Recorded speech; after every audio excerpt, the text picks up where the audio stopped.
Ray Morales never expected that helping a woman in a wheelchair cross a rain-soaked street would change his life forever.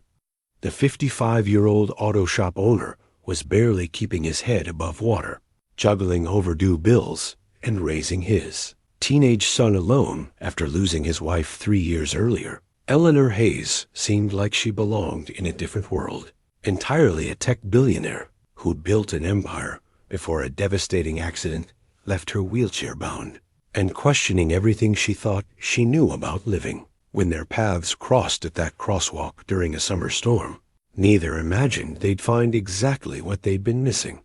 Ray saw past the wheelchair to the woman who'd forgotten how to trust. Eleanor saw past the grease-stained coveralls to the man who'd forgotten how to hope. But can two people from completely different worlds really build something lasting together? Before we jump back in, tell us where you're tuning in from. And if this story touches you, make sure you're subscribed, because tomorrow I've saved something extra special for you. The alarm clock's shrill cry cut through the pre-dawn silence at 5:30, just as it had every morning for the past 3 years. Ray Morales reached across the empty bed to silence it, his calloused fingers fumbling in the darkness. The other side of the mattress remained cold, untouched, a daily reminder of what he'd lost when cancer took Maria away. He sat on the edge of the bed, running his hands through graying hair that had once been jet black. The wedding ring on his left hand caught the faint light filtering through the worn curtains. Maria's ring.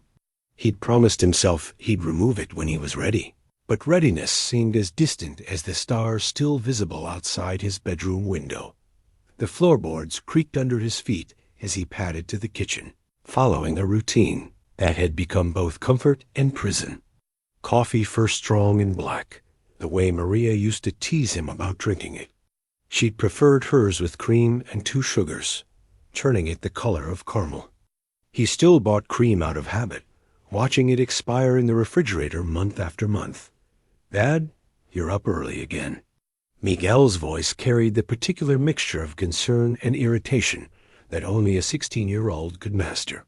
His son stood in the doorway, school backpack slung over one shoulder, dark eyes that mirrored his mother studying Ray with uncomfortable intensity. "Same time as always, Mio." Ray poured coffee into his favorite mug, a Father's Day gift from 5 years ago, with "World's Best Dad" in fading letters. "You want breakfast?" "I'll grab something at school." Miguel hesitated, then stepped closer. "Dad, about the college fair next week. We'll talk about it later." Ray's response came too quickly, too sharp. College meant money they didn't have, dreams that felt impossible to reach. Miguel's face fell, and Ray immediately regretted his tone. "I'm sorry. It's just mornings are hard, you know." Miguel nodded, but the disappointment lingered in his expression. "Yeah, I know. See you tonight." The front door closed with a soft click, leaving Ray alone with his coffee and the weight of unspoken words. Through the kitchen window, he watched. His son walked down the street, shoulders set with the same stubborn determination Maria had possessed. Miguel was growing up too fast, becoming a man while Ray was still figuring out how to be a single father. The drive to Morales Auto Repair took him through neighborhoods that told the story of his city's evolution, past the gentrified blocks where coffee shops charged $5 for drinks that used to cost 50 cents, past the construction sites where luxury condos rose like monuments to prosperity he'd never touch. His shop sat in the middle ground, working-class area that hadn't yet succumbed to complete transformation. Ray pulled into the parking lot as the sun painted the eastern sky in shades of pink and gold. The shop looked tired in the morning light, its painted sign weathered by years of desert heat and occasional storms. Morales Auto Repair, honest work, fair prices, had been his father's motto, inherited along with the business 25 years ago. Some days, Ray wondered if honesty was enough in a world that seemed to reward shortcuts and sharp dealing. Carlos Martinez was already there, leaning against his battered pickup truck with a cigarette dangling from his lips. At 62, Carlos had worked alongside Ray's father and had stayed when Ray took over. His loyalty was absolute, his mechanical skills unmatched, and his opinions delivered without filter. "You look like hell, Ray," Carlos observed, crushing his cigarette under a steel-toed boot. "When's the last time you slept a full night?" "Sleep's overrated." Ray unlocked the shop's front door, inhaling the familiar scent of motor oil, metal shavings, and the industrial soap they used to cut through grease. This place was his sanctuary, the one environment where problems had solutions and hard work produced tangible results. The first customer arrived before 8 Mrs. Chun with her ancient Honda that refused to start on humid days. She paid in cash, always exact change, and brought homemade cookies at Christmas.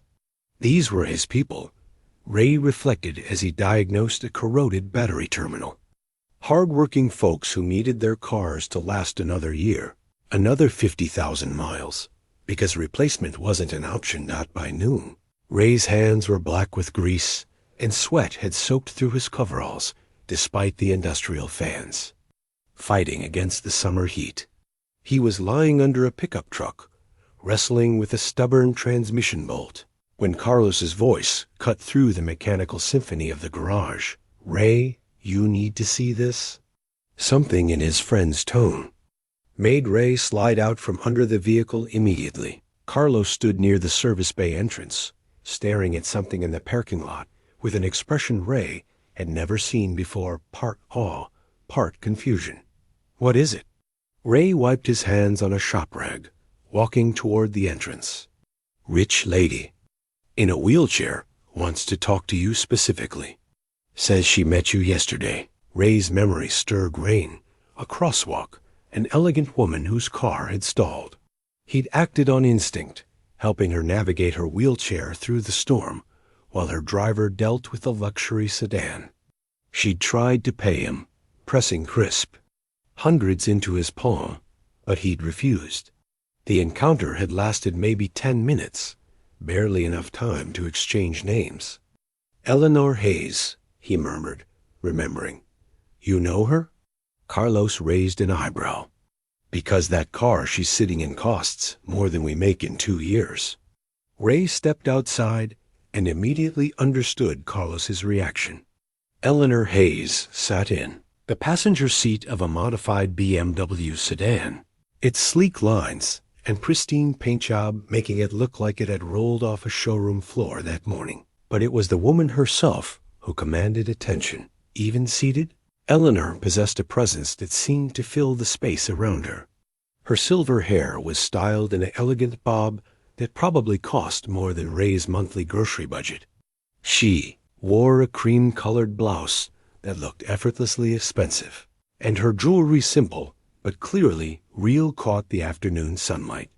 Despite being 60, she had the kind of beauty that spoke of good genetics, excellent health care, and a life lived without the weathering that came from financial stress. Her eyes, though her eyes told a different story.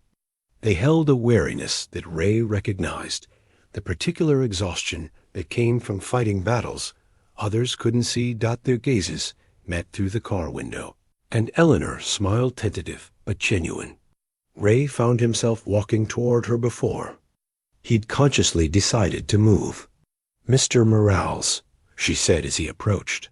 Her voice carried the cultured tones of education and boardrooms, but there was something else underneath vulnerability, perhaps. "I wasn't sure you'd remember me." "Hard to forget someone you meet in the middle of a storm," Ray replied, then immediately felt foolish for the observation's obviousness. Eleanor's smile widened slightly. "I hope you don't mind my tracking you down. Your shop was surprisingly easy to find apparently. You have quite a reputation for honest work. Carlos and I do our best." Ray gestured toward his partner, who was pretending not to eavesdrop while organizing tools that were already perfectly organized. "What can we do for you, Mrs. Hayes?" "Eleanor, please." She paused, and Ray noticed her hands tightening slightly on the wheelchair's armrests. "I know this might seem strange, but I'd like you to handle the maintenance on my car." All of it. Ray blinked, processing the request.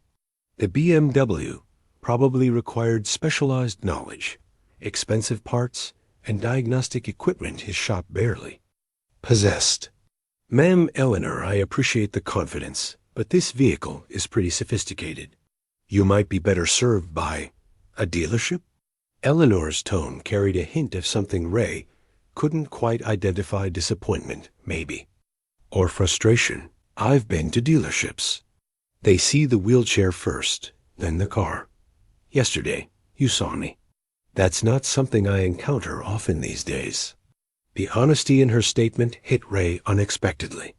He studied her face, noting the slight tension around her eyes, the way she held herself with careful dignity.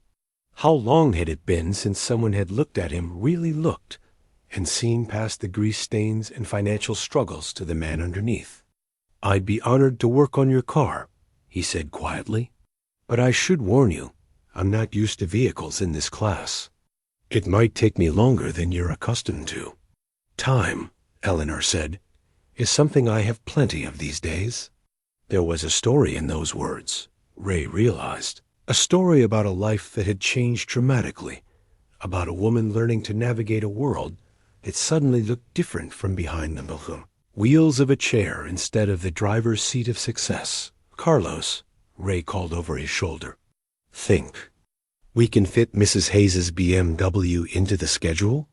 Carlos appeared with miraculous speed, wiping his hands on a rag. Depends on what it needs.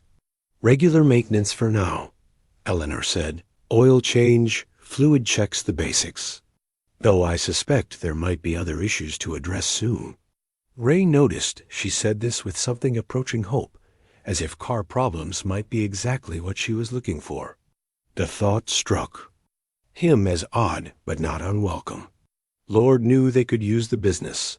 We'll take good care of it, Ray promised. And you. The words came out before he could stop them, carrying more weight than a simple customer service statement should bear. Eleanor's eyes widened slightly, and Ray felt heat rise in his cheeks. I mean, we'll take good care of your automotive needs, he corrected. But Eleanor was already smiling, a real smile that transformed her entire face. I know what you meant, she said softly, and I appreciate it more than you know. As Ray watched, Eleanor's driver helped transfer her to her wheelchair, then guide her toward the shop's customer area. He found himself wondering what forces had brought them together, twice in 2 days. Maria used to say, the universe had a way of putting people exactly where they needed to be, exactly when they needed to be there. Standing in the doorway of his shop, watching Eleanor Hayes examine the framed photos of his family that decorated the waiting area, Ray allowed himself to consider the possibility that Maria might have been right. Eleanor's damaged luxury car sat in the service bay like an elegant wounded bird, its pristine exterior marred by a constellation of small dents and scratches that spoke of recent trauma. Ray circled the BMW slowly, running his experienced hands along the bodywork, noting each imperfection with the careful attention of a doctor examining a patient. Parking garage incident, Eleanor explained from her wheelchair, positioned near the lift where she could observe his inspection. Her voice carried the practiced neutrality of someone who'd learned to discuss difficult topics without revealing their emotional cost. Last week, my spatial awareness isn't quite what it used to be. Ray nodded without judgment, understanding that the admission had cost her something. He'd seen enough struggling customers to recognize pride swallowing itself for the sake of practical necessity. What surprised him was Eleanor's presence during the inspection. Most wealthy clients dropped off their vehicles and disappeared until pickup time. The damage is mostly cosmetic, Ray said, crouching beside the passenger door, where deep scratches revealed bare metal beneath the silver paint. But some of these marks go down to the primer. We'll need to address them before rust becomes an issue. How long? Eleanor asked. 2, maybe 3 days for the bodywork. Another day for paint matching and clear coat. Ray stood, wiping his hands on a shop rag. Might take longer if we have trouble sourcing parts. BMWs can be particular about "I'm not in a hurry." Eleanor's interruption was gentle but firm. "And I'd prefer to be involved in the process, if you don't mind. I've never really understood how cars work." Seemed like something worth learning. Carlos, who'd been pretending to organize tools while eavesdropping, looked up with undisguised curiosity. In 25 years of operation, they'd never had a customer request to observe repairs. Most people wanted their vehicles fixed as quickly and cheaply as possible, with minimal involvement in the actual work. "You sure about that?" Ray asked. "It can get pretty messy in here." And loud. Eleanor's smile carried a hint of mischief that transformed her entire demeanor. "Mr. Morales, I built a technology company from nothing in a male-dominated industry. I've survived boardroom battles that would make Navy SEALs weep. I think I can handle a little automotive grease." The comparison was so unexpected, so perfectly delivered, that Ray found himself laughing, really laughing, for the first time in months. Carlos chuckled from his workstation, shaking his head with approval. "Fair enough," Ray conceded. "But don't say we didn't warn you when you're picking metal shavings out of your hair." Noted. Eleanor positioned her wheelchair for a better view as Ray began removing the damaged door panel. "So how does one get into the auto repair business? Family tradition?" Ray paused, considering how much to share.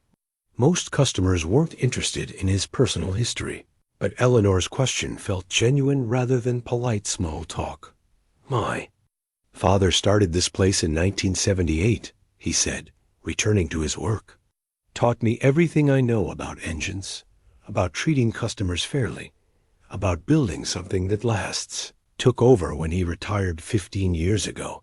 And you've been here ever since, more or less?" Ray's hands moved automatically, removing bolts and clips with practiced efficiency. "Had some other plans once upon a time. Engineering degree, actually.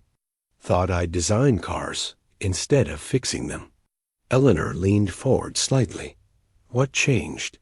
The question hung in the air between them, loaded with implications Ray wasn't sure he wanted to explore. He'd told this story so rarely that the words felt rusty, unused. "Life," he said finally. "Dad got sick, needed help with the business. Met Maria around the same time my wife. She was working as a nurse at the hospital where Dad was getting treatment. One thing led to another, and suddenly I had a family. A business, responsibilities that mattered more than my own dreams. Did you ever regret it?" Ray stopped working, looking directly at Eleanor for the first time since beginning the inspection. Her question wasn't casual curiosity.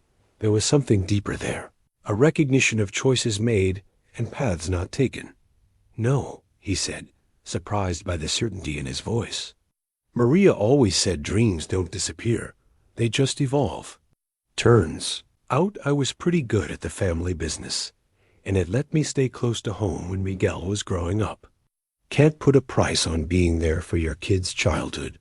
Eleanor nodded slowly, and Ray noticed her hands had tightened on her wheelchairs. Armrests again, that small tell he was beginning to recognize as a sign of internal struggle. "I never had children," she said quietly. "Kept telling myself there would be time later, after the next product launch, the next acquisition, the next milestone. Funny how later has a way of never arriving." The admission hung between them, raw and honest in a way that made Ray's chest tighten. He set down his tools, giving Eleanor his full attention. "It's not too late," he said, though even as the words left his mouth, he wondered if they were true. Eleanor was 60, paralyzed, presumably single based on the absence of any wedding ring. But something in her expression suggested she wasn't thinking about children so much as all the other things she postponed for the sake of business success, isn't it? Eleanor's smile was tinged with sadness. "Some opportunities have expiration dates, Mr. Morales. The trick is learning to recognize them before they pass." Before Ray could respond, the shop's front door chimed, and Miguel walked in, backpack slung over his shoulder and a scowl darkening his features. Ray glanced at the clock 3:15, which meant school had ended and his son was arriving. For his after-school shift, "Miguel," Ray called out, "come meet Mrs. Hayes."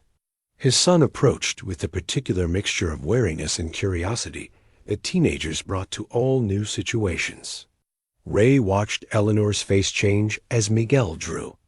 Closer, her expression softening into something almost maternal. "So you're the famous Miguel," Eleanor said, extending her hand. "Your father talks about you constantly." Miguel shook her hand, shooting a questioning glance at Ray. "He does?" "Every chance he gets. Apparently, you're quite the scholar. And a pretty decent mechanic yourself." Ray watched his son's posture shift slightly, the defensive edge softening under Eleanor's genuine interest. It occurred to him that Miguel rarely received attention from adults outside their immediate circle. Most of Ray's customers were focused on their automotive problems, not on making conversation with a teenager. "I'm okay," Miguel said with studied casualness. "Dad's teaching me the basics." "The basics of what?" Eleanor asked. "Engine repair, mostly. Some body work. Nothing too complicated." Miguel's tone suggested he was downplaying his skills. Probably. Unsure how to interact with someone from Eleanor's obvious social stratum. "Could you show me?" Eleanor's request surprised both father and son. "I've always wondered how cars actually work, and I suspect you might be a better teacher than most people give you credit for." Miguel looked to Ray for permission, receiving an encouraging nod. What followed was a transformation Ray had never witnessed before. His typically sullen, monosyllabic teenager became animated, articulate, passionate as he explained the basics of internal combustion engines to an audience of one. Eleanor listened with complete attention, asking intelligent questions that demonstrated genuine interest rather than polite tolerance. She wanted to understand not just what made cars run, but why certain solutions worked better than others, how innovations had evolved over time. Miguel, unused to such engaged interest in his mechanical knowledge, blossomed under her attention. "That's fascinating," Eleanor said after Miguel finished explaining the relationship between compression ratios and fuel efficiency. "I spent decades in technology, but I never really considered how similar the principles are. Innovation driven by efficiency constraints, customer demands pushing engineering solutions forward." "Yeah, exactly." Miguel's enthusiasm was infectious. "Dad says every problem has at least 3 solutions, and the best one usually isn't the most obvious."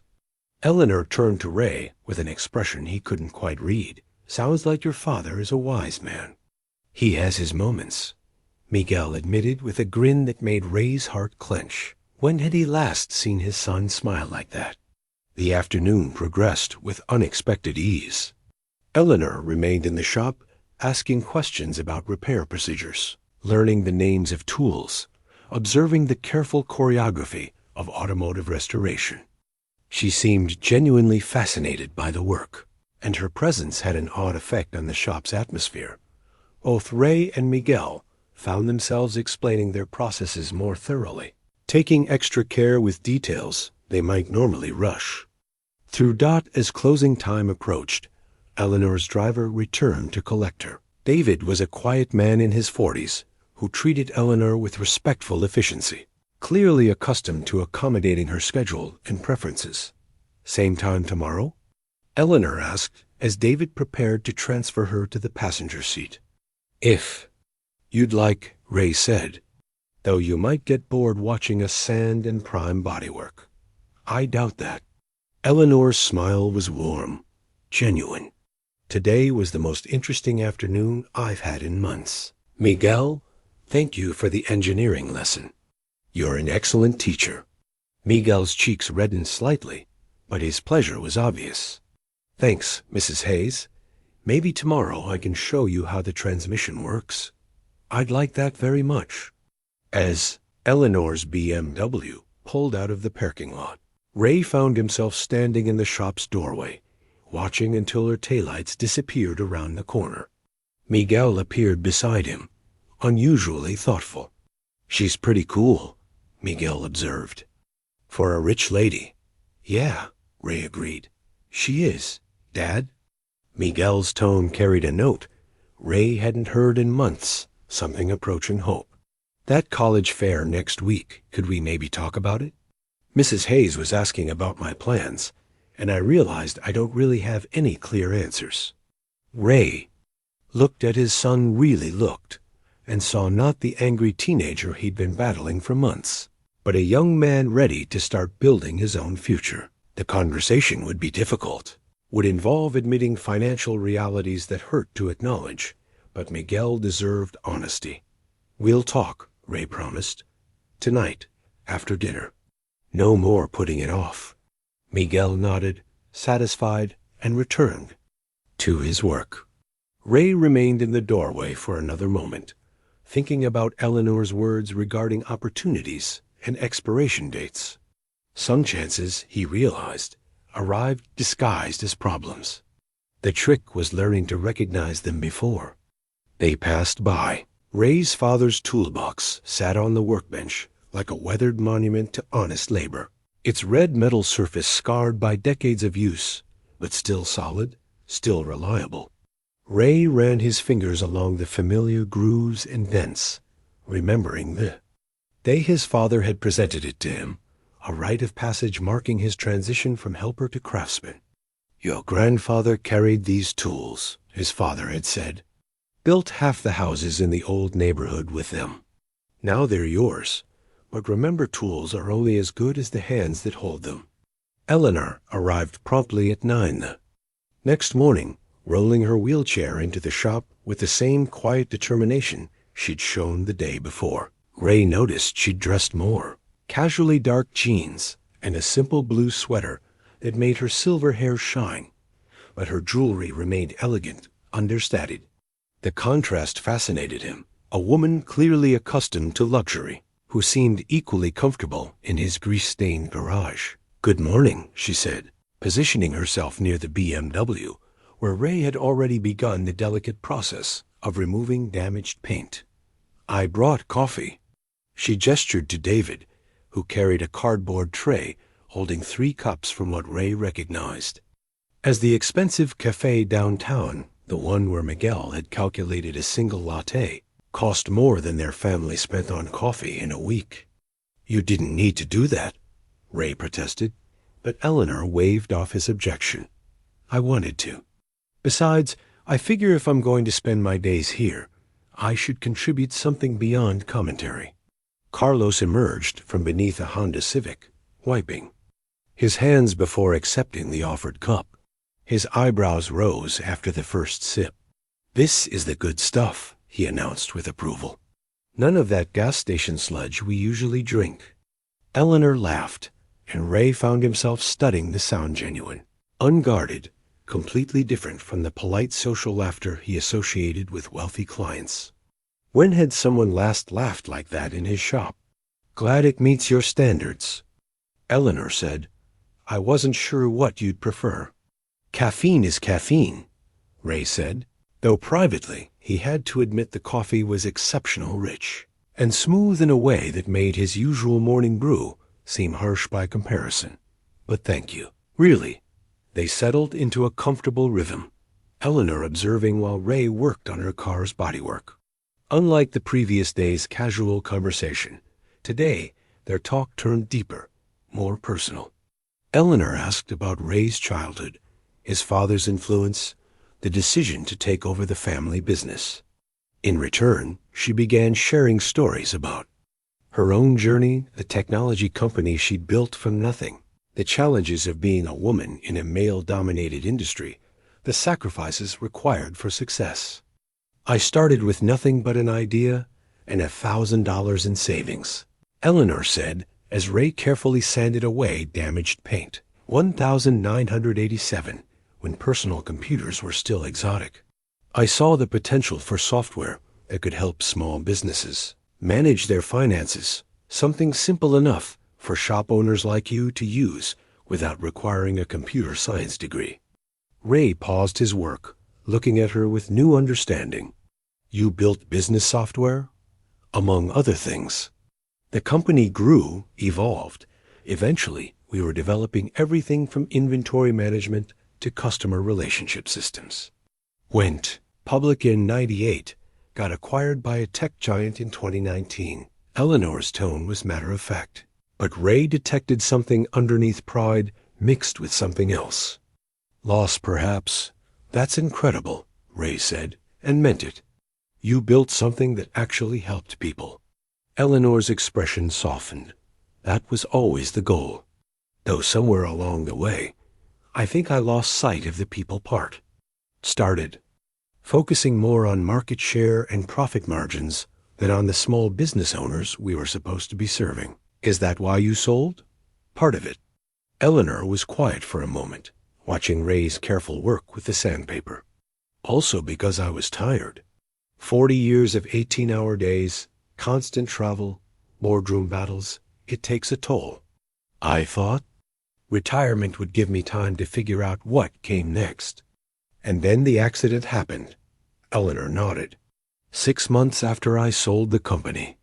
Skiing in Colorado, something I'd never had time for during my working years. Took one bad fall, and suddenly everything changed. Ray set down his tools, giving Eleanor his complete attention. This was the first time she'd spoken directly about her paralysis, and he sensed the importance of the moment. I spent 3 months in rehabilitation, learning how to navigate the world from a wheelchair. Eleanor continued. Physical therapy, occupational therapy, counseling to help me adjust my expectations for my new reality. Everyone was very professional, very kind, very focused on helping me accept my limitations. But you didn't want to accept them. No, I didn't. I'd spent my entire career refusing to accept limitations, finding ways around obstacles, turning problems into opportunities. Suddenly, everyone was telling me to make peace with what I couldn't do anymore, instead of figuring out what I still could accomplish. Ray understood that frustration in his bones. After Maria's death, well-meaning friends and family had encouraged him to move on, to accept what happened, and start healing. What they hadn't understood was that acceptance felt like betrayal, like admitting defeat when he still had fight left in him. So you decided to learn about car repair instead, Ray observed. Eleanor smiled. Among other things. I figured there had to be more to life than sitting in that enormous house, feeling sorry for myself while other people managed my affairs. Must be some house. 23 rooms, 8 bathrooms. A kitchen I never learned to use properly. Eleanor's tone carried a note of irony. Designed to impress clients and colleagues, not to actually live in. These days, it mostly just feels empty. Miguel chose that moment to arrive from school, his timing impeccable as always. Ray watched. His son's face light up when he spotted Eleanor and felt a complicated mix of emotions, pride in Miguel's enthusiasm, pleasure at seeing his son connect with an adult who appreciated his intelligence, and something else he couldn't quite name. Mrs. Hayes, Miguel called out, dropping his backpack near the tool cabinet. Ready for that transmission lesson? Absolutely, though I should warn you, I spent last night reading about gear ratios online. I might actually ask intelligent questions today. Miguel grinned, clearly delighted by the prospect of a more informed audience. Ray watched his son transform again, shoulders straightening, voice gaining confidence as he launched into an explanation of how transmissions translated engine power into forward motion. Eleanor listened with the same focused attention she'd shown the day before, but Ray noticed she was watching Miguel as much as she was listening to his words. There was something in her expression, a maternal warmth that seemed to surprise her as much as it pleased Miguel. You know, Eleanor said after Miguel finished his explanation, you have a real gift for teaching. Have you ever considered engineering as a career? Miguel's enthusiasm dimmed slightly. I've thought about it. But college is expensive, and we can't really afford Miguel. Ray's voice carried a warning. They'd had their promised conversation the night before, discussing finances and possibilities with painful honesty. Miguel knew the constraints they faced. "I'm sorry," Eleanor said quickly. "I didn't mean to bring up a difficult subject." "It's not difficult," Ray said, though his tone suggested otherwise. "It's just reality. Miguel's smart enough for any school in the country, but scholarships are competitive, and we can't afford to take on more debt." Eleanor nodded, her expression thoughtful. "I understand. When I was his age, college seemed impossible too. My parents ran a small grocery store, barely made ends meet. I ended up working my way through community college, then transferring to a 4-year school when I could afford it." "Really?" Miguel asked, clearly surprised that someone of Eleanor's obvious success had faced similar challenges. "Really? It took me 6 years to finish my degree because I could only take classes part-time while working full-time. But I got there eventually." Eleanor's smile was encouraging. "There are always options, Miguel. Sometimes you just have to be creative about finding them." The afternoon continued with its now familiar rhythm of work and conversation. Eleanor proved an eager student, asking detailed questions about repair techniques and tools. Ray found himself explaining not just what he was doing, but why, the reasoning behind each decision, the experience that guided his choices. "This is fascinating," Eleanor said, as Ray demonstrated how to assess paint color for proper matching.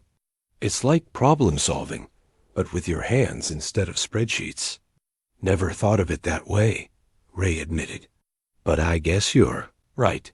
Every car that comes in here is basically a puzzle to solve. And you enjoy it." "Yeah, I do." Ray paused, considering the statement.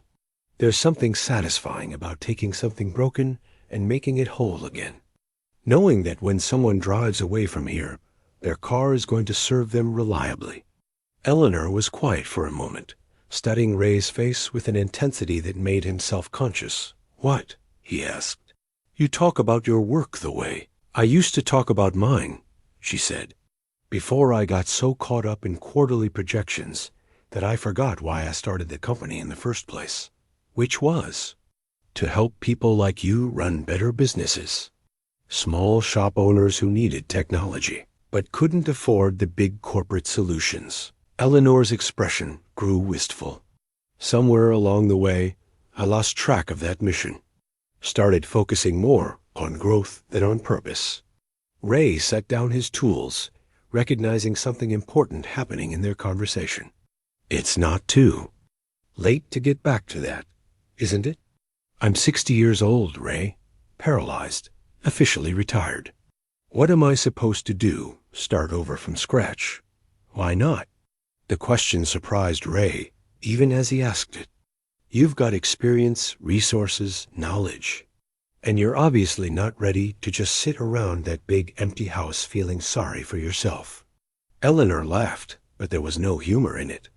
"You make it sound simple. Maybe it is.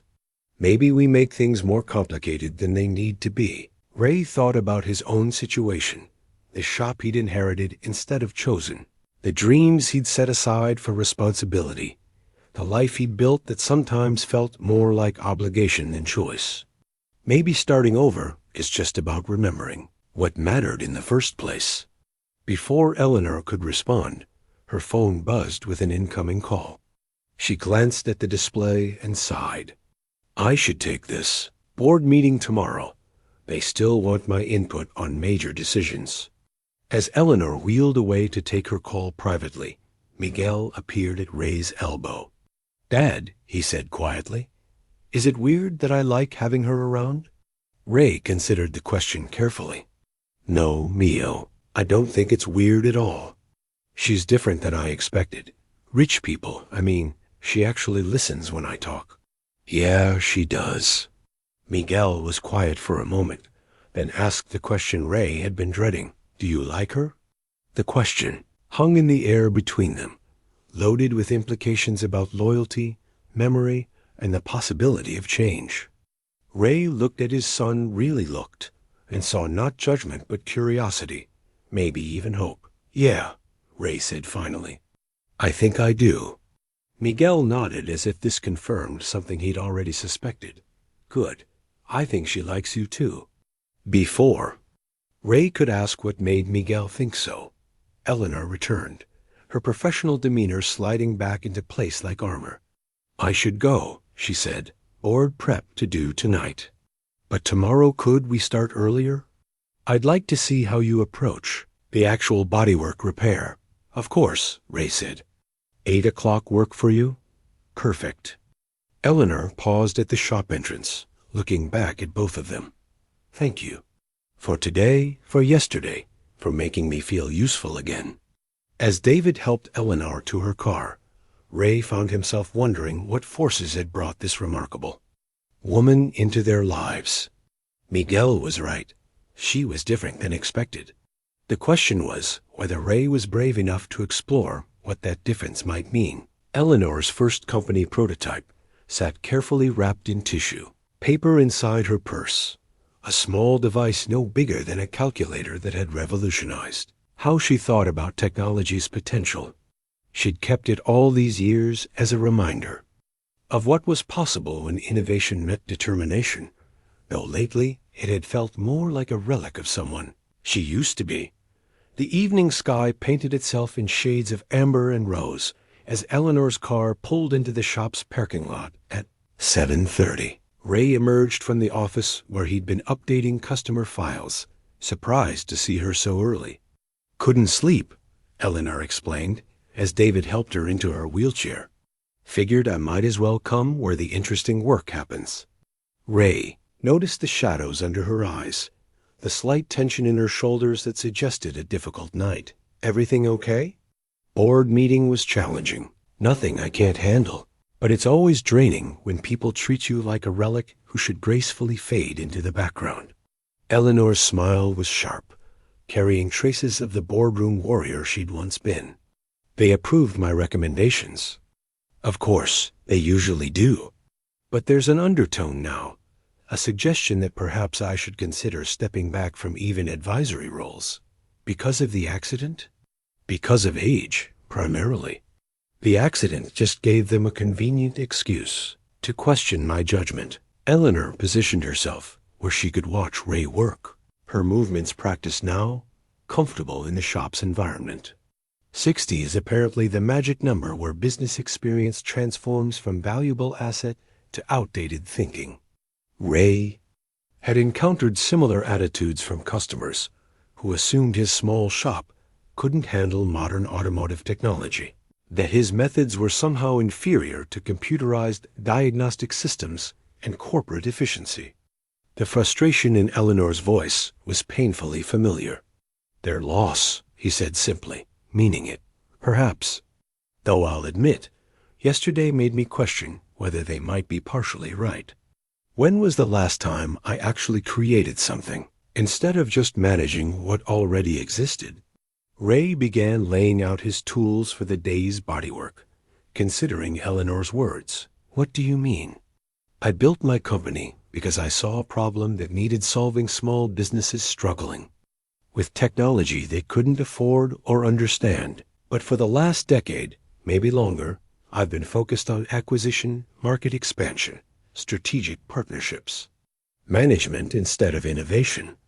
Eleanor pulled the small prototype from her purse, unwrapping it carefully. "This was my first real product. Designed it myself, wrote the initial code, even soldered the components." Ray examined the device, primitive by modern standards, but elegant in its simplicity. "What did it do?" "Inventory management for small retailers. Plug it into any computer, answer a few questions, and it would track stock levels, predict reorder timing, even generate basic financial reports. Cost about 1/10 of what existing solutions charged." "And it worked?" Eleanor's smile was genuine now, touched with pride. "Better than I'd hoped. Sold 5,000 units in the first year, mostly through word of mouth from shop owners who..." Couldn't believe something so affordable could be so useful. Ray handed the device back, noting how carefully Eleanor rewrapped it. So why did you stop making things like this? Growth pressure. Investors wanted bigger markets, more sophisticated products, enterprise solutions that could command premium prices. The small business focus started feeling limited, I suppose. But that's where you started. That's what you understood. Exactly. Eleanor tucked the prototype away, her expression thoughtful. I've been thinking about that conversation we had yesterday, about starting over. What if the solution isn't starting from scratch, but going back to the beginning? Remembering what worked before everything got so complicated? Before Ray could respond, Carlos arrived with his usual morning cigarette and skeptical expression. Over the past 3 days, he'd warmed to Eleanor's presence, but Ray could tell his friend remained puzzled by the arrangement. "Morning, Mrs. Hayes," Carlos said, stubbing out his cigarette. "You're here early today. Couldn't stay away. Ray promised to show me how he approaches metalwork repair, and I've been curious about it all night." Carlos glanced at Ray with raised eyebrows. In 25 years of partnership, they'd never had a customer express genuine interest in their repair methodology. Most people wanted their cars fixed quickly and cheaply, with minimal involvement in the actual process. "She's serious about learning this stuff," Ray explained. "Yesterday she spent an hour asking Miguel about gear ratios. And I read about metallurgy online last night," Eleanor added. "Fascinating subject. I had no idea there were so many variables in metal repair." Carlos shook his head with amusement.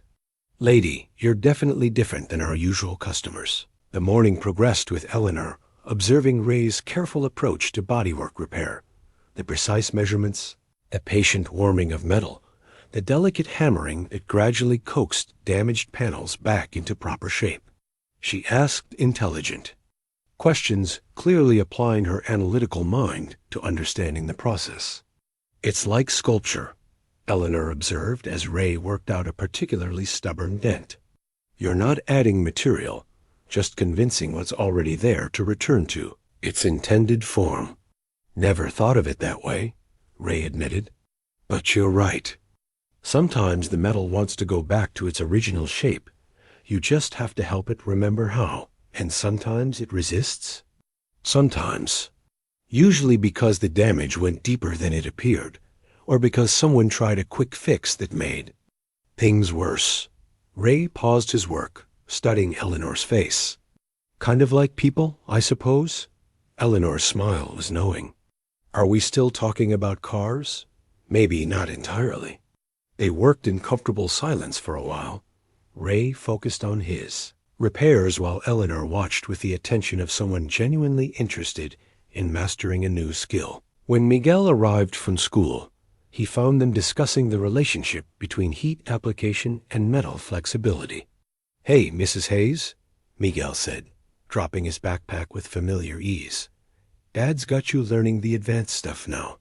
Your father is an excellent teacher, patient, thorough, willing to explain the reasoning behind each step." Eleanor's praise made Ray's cheeks warm.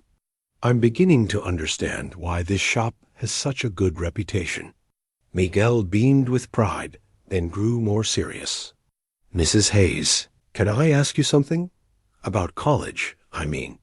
Eleanor nodded encouragingly. "Of course. You said you worked your way through school. How did you know it would be worth it? All that time, all that effort, when you couldn't be sure it would." Lead anywhere? The question was clearly one Miguel had been wrestling with, probably since their conversation about educational costs and limited options. Ray found himself equally interested in Eleanor's answer. "I didn't know," Eleanor said honestly. "I just knew that staying where I wasn't going to get me where I wanted to go. Sometimes you have to take a leap of faith, not because you're certain it will work, but because you're certain doing nothing won't. But what if you fail? What if you spend all that time and money and still end up?" Miguel gestured around. The shop then immediately looked stricken. I don't mean this place is great, Dad. It's okay, Mio, Ray said quietly. I know what you mean.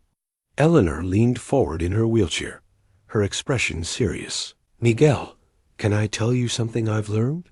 Failure isn't the opposite of success. It's part of success. Every entrepreneur, every innovator, every person who's ever accomplished something meaningful has failed along the way. The question isn't whether you'll fail, but what you'll do when it happens. Like with your accident? Miguel asked, then immediately looked embarrassed by his bluntness. Exactly like my accident. Eleanor's voice was steady, matter of fact.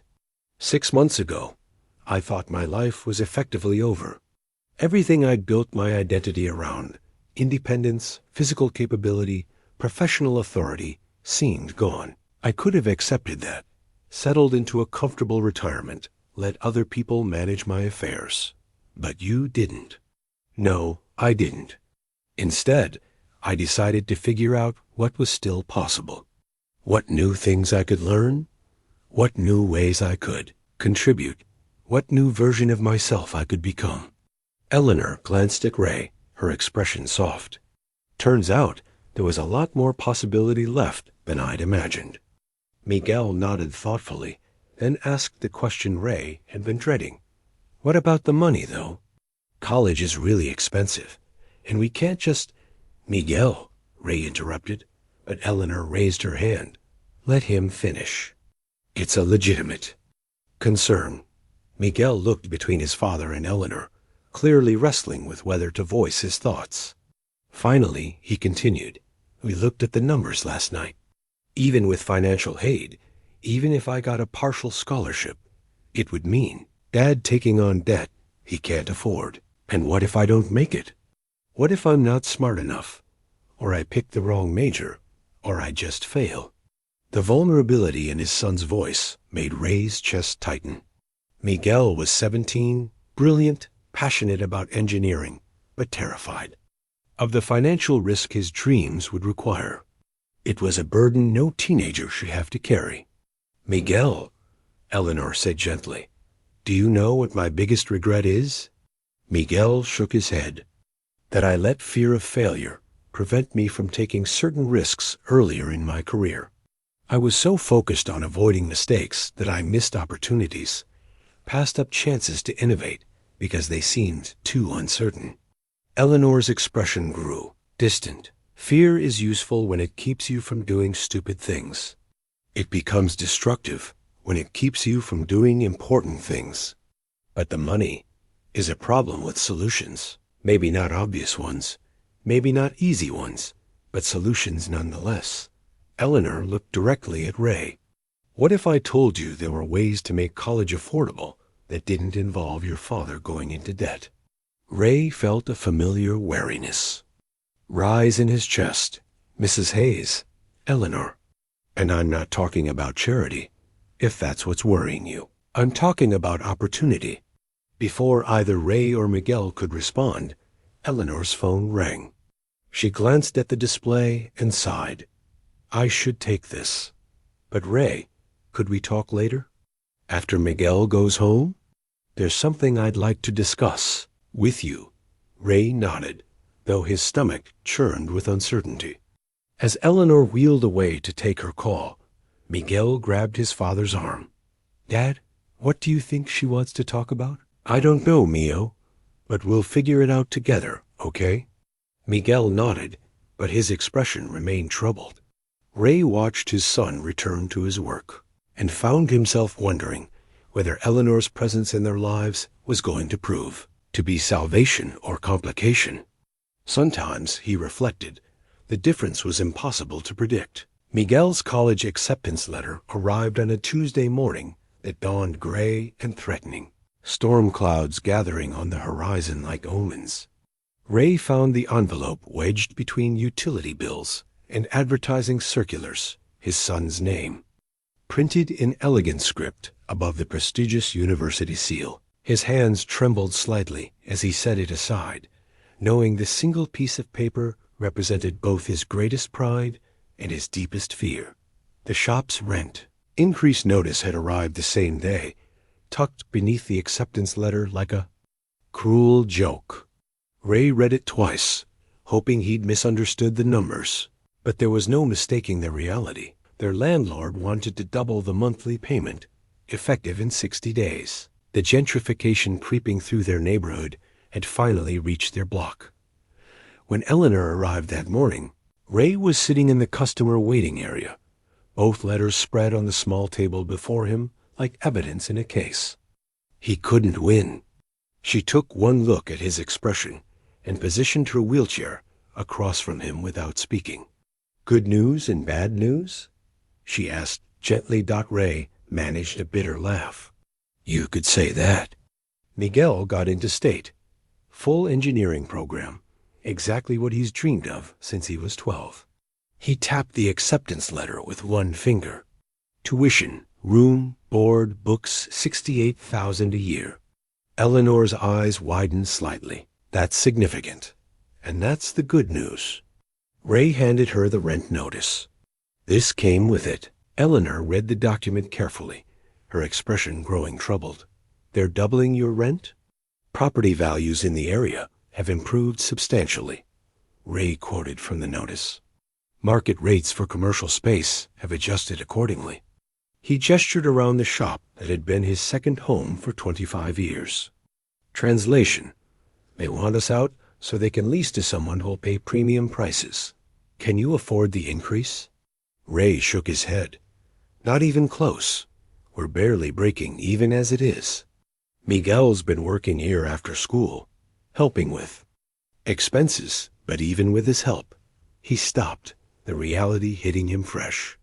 Even if we could swing the rent somehow, there's no way we can handle college costs on top of it. Eleanor was quiet for a long moment, studying both documents. When she finally spoke, her voice was carefully neutral. "What are your options? Move the shop, maybe. Find somewhere cheaper, probably farther from our customer base. Hope we don't lose too much business in the transition." Ray rubbed his face with both hands. "Or sell everything, take whatever we can get for the equipment, and start over somewhere else entirely." "And Miguel?" "Community college for 2 years, then transfer if we can manage it. Delay his dreams for a few more years, while his old man figures out how to be a better provider." The words tasted bitter in Ray's mouth. He'd sworn after Maria's death that he wouldn't let financial struggles limit Miguel's opportunities. But here he was, watching his son's future contract because of circumstances beyond his control. "Ray," Eleanor said carefully, "what if there was another option?" He looked up, noting the particular tone in her voice, the same one she'd used when mentioning opportunities the day before. "What kind of option?" "What if someone wanted to invest in your business? Provide the capital you need to handle the rent increase and maybe expand operations?" Ray's wariness returned immediately. "Eleanor, if this is about charity—" "It's not." Her interruption was firm. "I'm talking about a legitimate business investment.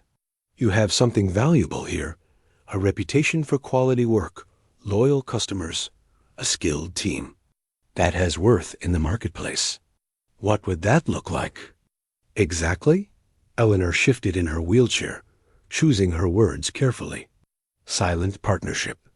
I provide capital for rent, equipment upgrades, maybe hire additional staff to handle increased capacity.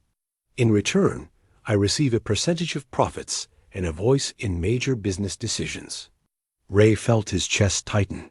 "You want to buy into my shop?" "I want to invest in a business with growth potential run by someone I trust." Eleanor's tone was matter-of-fact, professional. "Ray, you're leaving money on the table every month by turning away customers because you don't have capacity. With the right investment, this place could be significantly more profitable.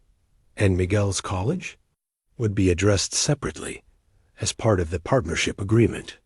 Consider it a recruiting bonus incentive to secure your commitment to the venture."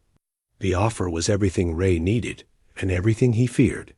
Financial security, the ability to give Miguel the education he deserved, the chance to expand the business beyond survival mode.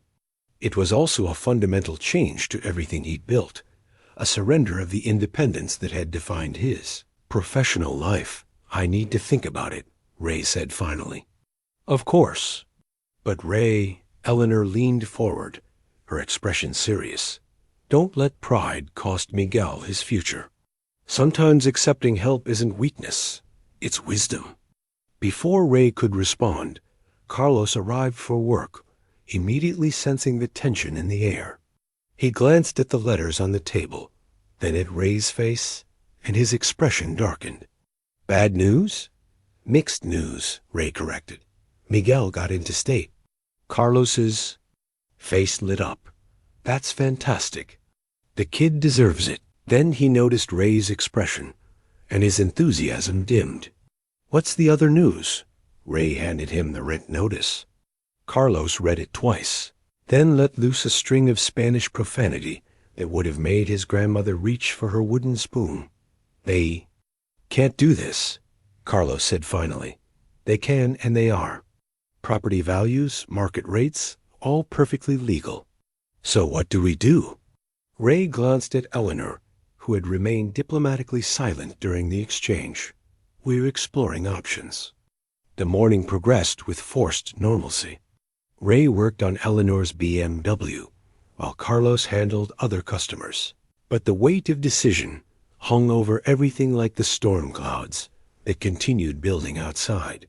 Eleanor observed the work, but seemed distracted, frequently checking her phone and making notes in a small leather notebook. When Miguel arrived from school, his excitement was immediately apparent. Dad, did it come? The letter from State? Ray's heart clenched at his son's hopeful expression. It came. You got in. Miguel's whoop of joy echoed through the shop. He grabbed Ray in a fierce hug, then turned to Eleanor with obvious excitement. Did you hear? I got accepted. Full engineering program. That's wonderful, Miguel. Congratulations. Eleanor's smile was genuine, but Ray noticed something guarded in her expression. You must be very proud. I can't believe it's real. 4 years ago, when Mom was sick and everything was so crazy, college seemed impossible. Now, Miguel stopped, his excitement dimming as he registered his father's expression. Dad, what's wrong? Ray looked at his son, brilliant, hardworking, deserving of every opportunity, and felt the weight of parental responsibility settle heavily on his shoulders. We need to talk, Mio, about the practical aspects. Miguel's face fell as understanding dawned. The money, the timing, some other complications that came up today. Ray gestured toward the rent notice. It's not that we can't figure it out, but it's going to be more complicated than we hoped. Eleanor cleared her throat softly. Perhaps I should go? No, Miguel said quickly. I mean, if that's okay with Dad, I'd like you to stay. You understand this stuff better than we do. Ray nodded reluctantly. Miguel deserved to hear all his options, even the ones that made Ray uncomfortable. For the next hour, they discussed the reality of college costs, financial aid limitations, and the new pressure from the rent increase. Miguel listened with the serious attention of someone whose future hung in the balance. So basically, Miguel said finally, I can go to state if you take on debt that could destroy the business, or I can go to community college and hope to transfer later. Those aren't the only options, Eleanor said quietly. Both Ray and Miguel looked at her expectantly. I've made your father a business proposition, an investment opportunity that would address both the rent issue and college costs. Miguel's eyes widened. What kind of proposition? Ray found himself explaining Eleanor's offer, watching his son's expression shift from hope to confusion to something approaching concern. You'd become Dad's business partner? Miguel asked Eleanor. Silent partner. Your father would retain operational control, but I'd provide capital for expansion and modernization. Miguel was quiet for a long moment, processing the implications. Finally, he asked the question Ray had been dreading. What do you get out of it? Eleanor's smile was slight but genuine. "A chance to invest in something I believe in. A business run by people I respect, serving customers who need quality work. At fair prices. It's not charity, Miguel, it's opportunity. For all of us?" "For all of us." Miguel looked at his father, his expression serious beyond his years. "Dad, what do you think?" Ray found himself at the crossroads. Maria used to warn him about moments when pride and practicality collided, when the right choice wasn't necessarily the comfortable choice. "I think," Ray said slowly, "that we should consider all our options carefully before making any decisions." Miguel nodded, clearly understanding that this was as close to acceptance as his father could manage at the moment. As the afternoon wore on, Ray found himself watching Eleanor with new eyes. Was she a lifeline thrown to a drowning family? Or was she something more complicated, a reminder that accepting help always came with strings attached, whether visible or not? The storm finally broke just as they were closing the shop, rain drumming against the metal roof with the intensity of judgment itself. Ray stood in the doorway, watching water cascade from the gutters, and wondered whether the storm was ending something or beginning it. Maria's recipe book lay open on Ray's kitchen counter, its pages yellowed with age and splattered with evidence of countless family meals. Eleanor ran her fingers along the handwritten notes in the margins. "Miguel loves extra cheese. Add more come in next time. Ray's favorite comfort food," feeling like an intruder in someone else's love story. "She wrote everything down," Ray said softly, standing beside Eleanor's wheelchair in the small kitchen that had been Maria's domain. "Said recipes were family history, that food was how you passed love from one generation to the next." It had been Eleanor's suggestion to cook together, response to Ray's admission that he and Miguel had been surviving on takeout and frozen dinners since accepting her business partnership proposal 3 weeks earlier. The stress of transition, of learning to navigate their new financial arrangement, had left little energy for domestic care. "This one," Eleanor pointed to a recipe written in careful script. "Arroz con palo," she marked it as Miguel's favorite birthday dinner. Ray leaned closer to read Maria's notes, his shoulder brushing against Eleanor's arm. She felt the contact like electricity, surprising in its intensity. Over the past month, she'd grown accustomed to their easy friendship, but lately something deeper had been stirring in awareness of Ray as a man rather than simply a business partner. Maria was an incredible cook, Ray said, his voice carrying the particular tenderness reserved from memories of the dead. She could make a feast from whatever was in the pantry, turn simple ingredients into something that felt like celebration. "Will you teach me?" Eleanor asked, surprising herself with the request. "I never learned to cook properly, too busy building the company, too focused on business dinners and catered events. Always told myself I'd learn when I had time." Ray studied her face, searching for something she couldn't name. "You sure you want to learn from someone who's been living on microwave dinners for 3 years? "I'm sure I want to learn from someone who is married to a woman who understood that food is love made tangible." The honesty in her statement seemed to affect Ray deeply. He nodded slowly, pulling ingredients from cabinets and refrigerator with movements that spoke of muscle memory, of routines practiced but long abandoned. "First rule of Maria's kitchen," Ray said, washing rice in a large strainer. "Everything gets made with intention. No shortcuts, no substitutions unless you understand why you're making them." Eleanor positioned herself where she could observe and occasionally help, surprised by how naturally they fell into rhythm together. Ray's hands moved with the same careful precision she'd observed in his automotive work, measuring spices, preparing vegetables, testing oil temperature with practice. "Efficiency. Tell me about her," Eleanor said, as Ray began browning chicken pieces. "What was she like?" Ray was quiet for so long that Eleanor wondered if she'd overstepped, invaded private territory that wasn't hers to explore. When he finally spoke, his voice was soft, reflective. Maria was present. Does that make sense? When she was with you, she was completely there, completely focused on whatever moment you were sharing. She used to say that love wasn't something you felt, it was something you did every single day. Eleanor found herself imagining the woman who had owned this kitchen, who had filled this space with warmth and intentional care. She sounds wonderful. She was. And she would have liked you, I think. Maria believed in second chances, in people's capacity to grow and change. Ray added rice to the pan, the sizzling sound filling the momentary silence. She used to say that everyone deserves the chance to become who they're meant to be. Even at 60? Ray looked at Eleanor directly, his expression serious, especially at 60. Maria always said, wisdom came from experience, but courage came from choosing to use that wisdom, regardless of age. They cooked in companionable silence. For a while, Eleanor learning the patience required for proper sofrito, the importance of letting flavors develop gradually. Ray proved to be a gentle teacher, explaining techniques without condescension, correcting mistakes without judgment. The saffron goes in now, Ray said, adding the precious spice to the rice. Maria always said saffron was like happiness. Little goes a long way, but you have to use it carefully, or it becomes overwhelming.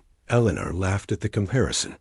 She was a philosopher as well as a cook. She was everything, Ray said simply, then immediately looked stricken, as if he'd revealed more than intended. Eleanor understood the guilt in his expression, the survivor's burden of loving someone new while honoring someone lost. Ray, it's okay to miss her. It's okay to love her memory and still be open to new experiences. Is it? Ray's voice carried the weight of 3 years' worth of internal conflict. Sometimes I feel like I'm betraying her by. He stopped, unable to finish the sentence. By what? Ray met her eyes, his expression vulnerable in a way she'd never seen before. By enjoying your company so much. By looking forward to seeing you every day. By wondering what it would be like to. He stopped again, shaking his head. She's been gone 3 years, and I'm still wearing a ring. Eleanor looked at the gold band on Ray's left hand, understanding for the first time the full weight of what it represented. Maybe the ring isn't about keeping her memory alive. Maybe it's about keeping yourself from living. The observation hung between them, stark and challenging. Ray turned back to the stove, stirring the rice with unnecessary attention. I don't know how to do this, he admitted finally. How to be interested in someone new without feeling like I'm erasing what Maria and I had. Eleanor chose her words carefully, understanding the delicate ground they were navigating. What if it's not about erasing anything? What if it's about honoring what Maria taught you about love by being open to loving again? Before Ray could respond, Miguel's key turned in the front door, his arrival announced by the familiar sound of his backpack hitting the floor. Eleanor felt a moment of disappointment at the interrupted conversation, but also relief. They'd been approaching territory that frightened her as much as it did Ray. Something smells incredible in here, Miguel called out, appearing in the kitchen doorway with obvious delight. Are you guys actually cooking? Mrs. Hayes wanted to learn Maria's arroz con pala recipe. Ray explained, his professional composure sliding back into place like armor. Miguel's expression shifted, becoming more serious. Mom's recipe?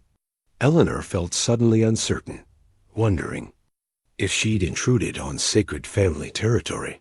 If it's too personal, no, Miguel interrupted, his smile returning.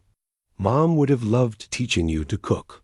She always said her recipes were meant to be shared, that food was how families grew beyond blood relations. The generosity in his response made Eleanor's throat tighten with unexpected emotion. Thank you, Miguel. That means more than you know. They ate together at the small kitchen table, Eleanor marveling at how a simple meal could feel so much like home.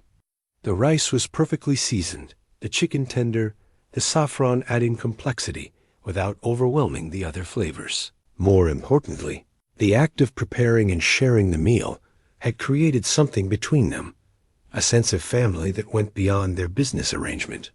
"This is amazing," Eleanor said, savoring another bite. "I can see why it was Miguel's favorite." "Mom always said the secret ingredient was patience," Miguel replied.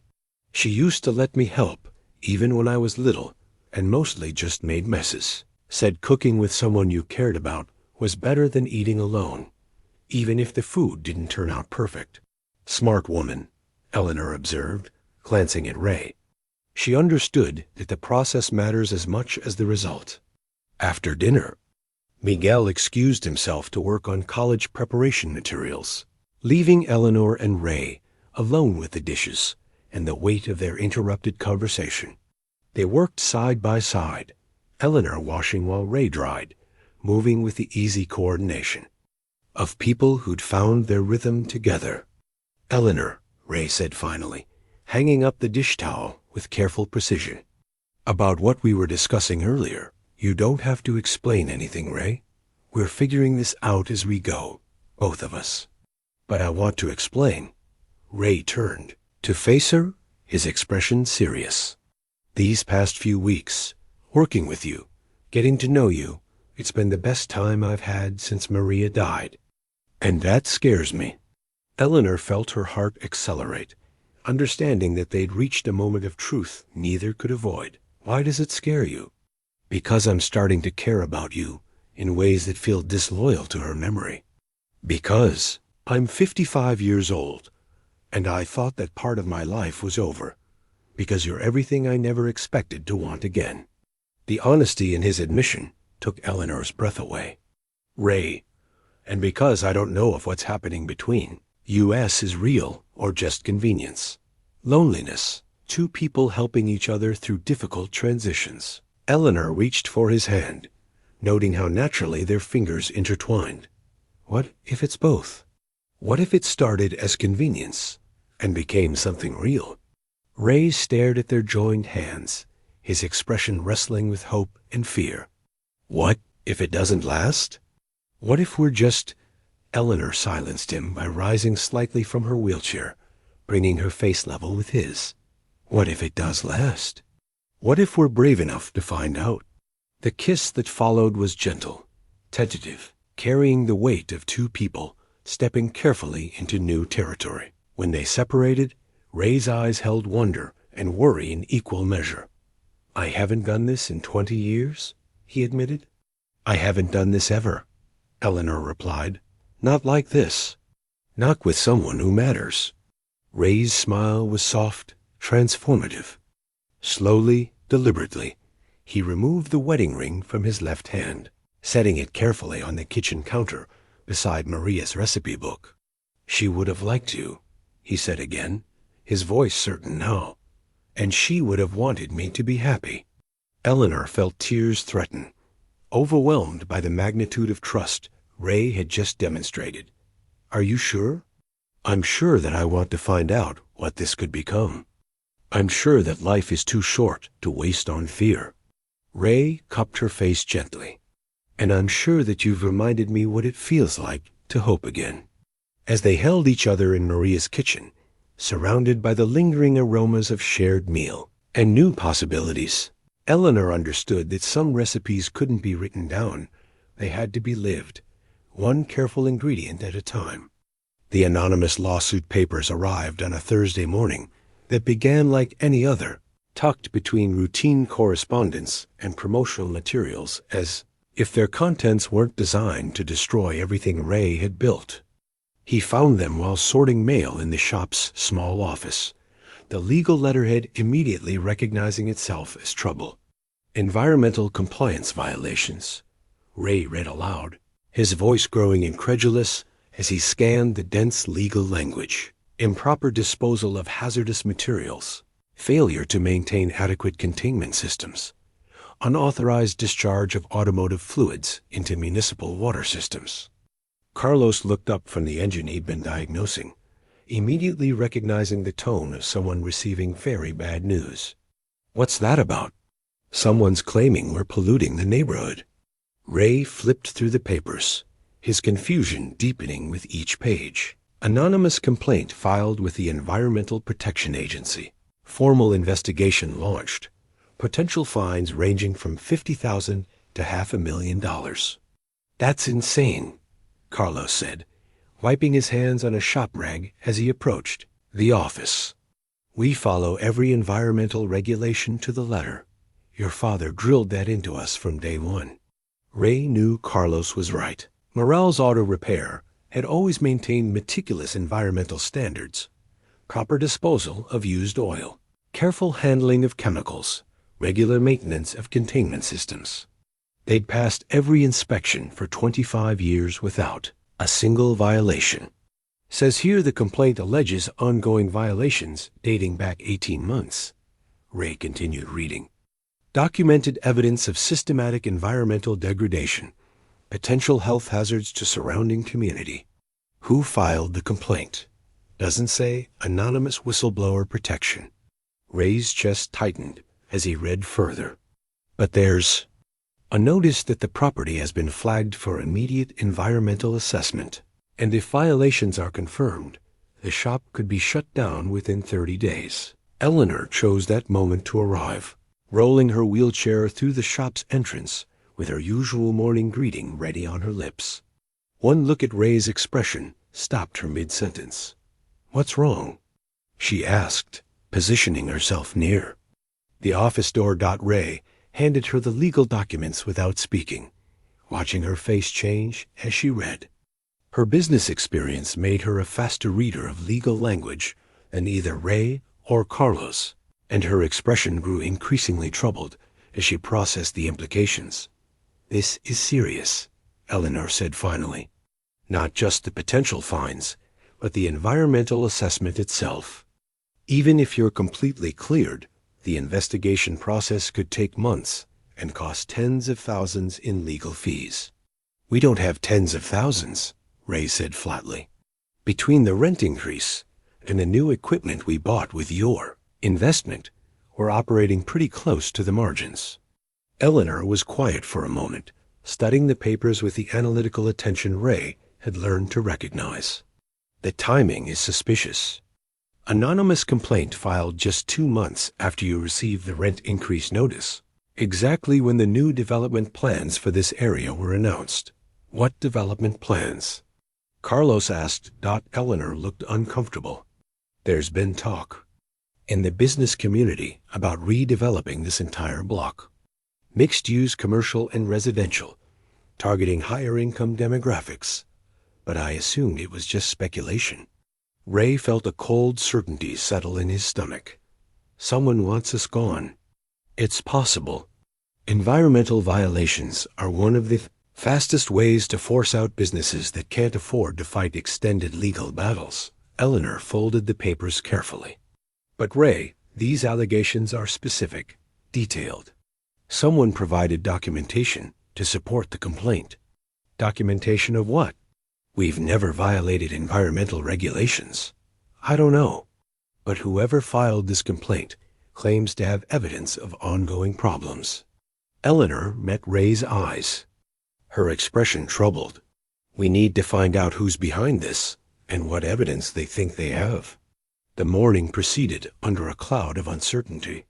Ray tried to focus on routine repairs, but found himself constantly distracted by worst-case scenarios. If the environmental investigation shut them down, even temporarily, they'd lose customers to competitors who could guarantee availability.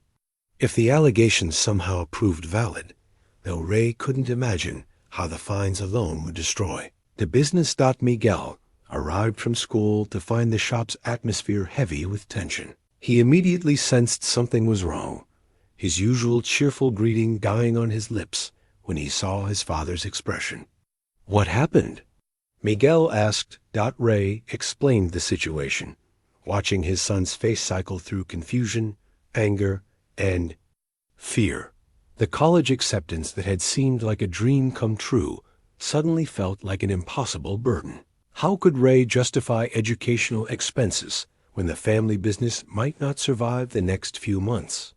"This doesn't make sense," Miguel said after reading the complaint. I help with the environmental compliance logs. We document every disposal, every chemical purchase, every maintenance check. We're obsessive about following regulations. I? No, Mio. But someone thinks they have evidence otherwise. Eleanor, who had been making phone calls in the corner of the shop, approached with a grim expression. I've been talking to some contacts in the legal community. The complaint was filed by Riverside Development Corporation. They specialize in large-scale commercial redevelopment projects. Ray's blood chilled. Someone paid them to file a false complaint? Not exactly. Riverside Development is legitimate. They handle environmental assessments for property acquisitions all the time. But here's the concerning part. They're a subsidiary of Hayes Industries. The words hit Ray like a physical blow.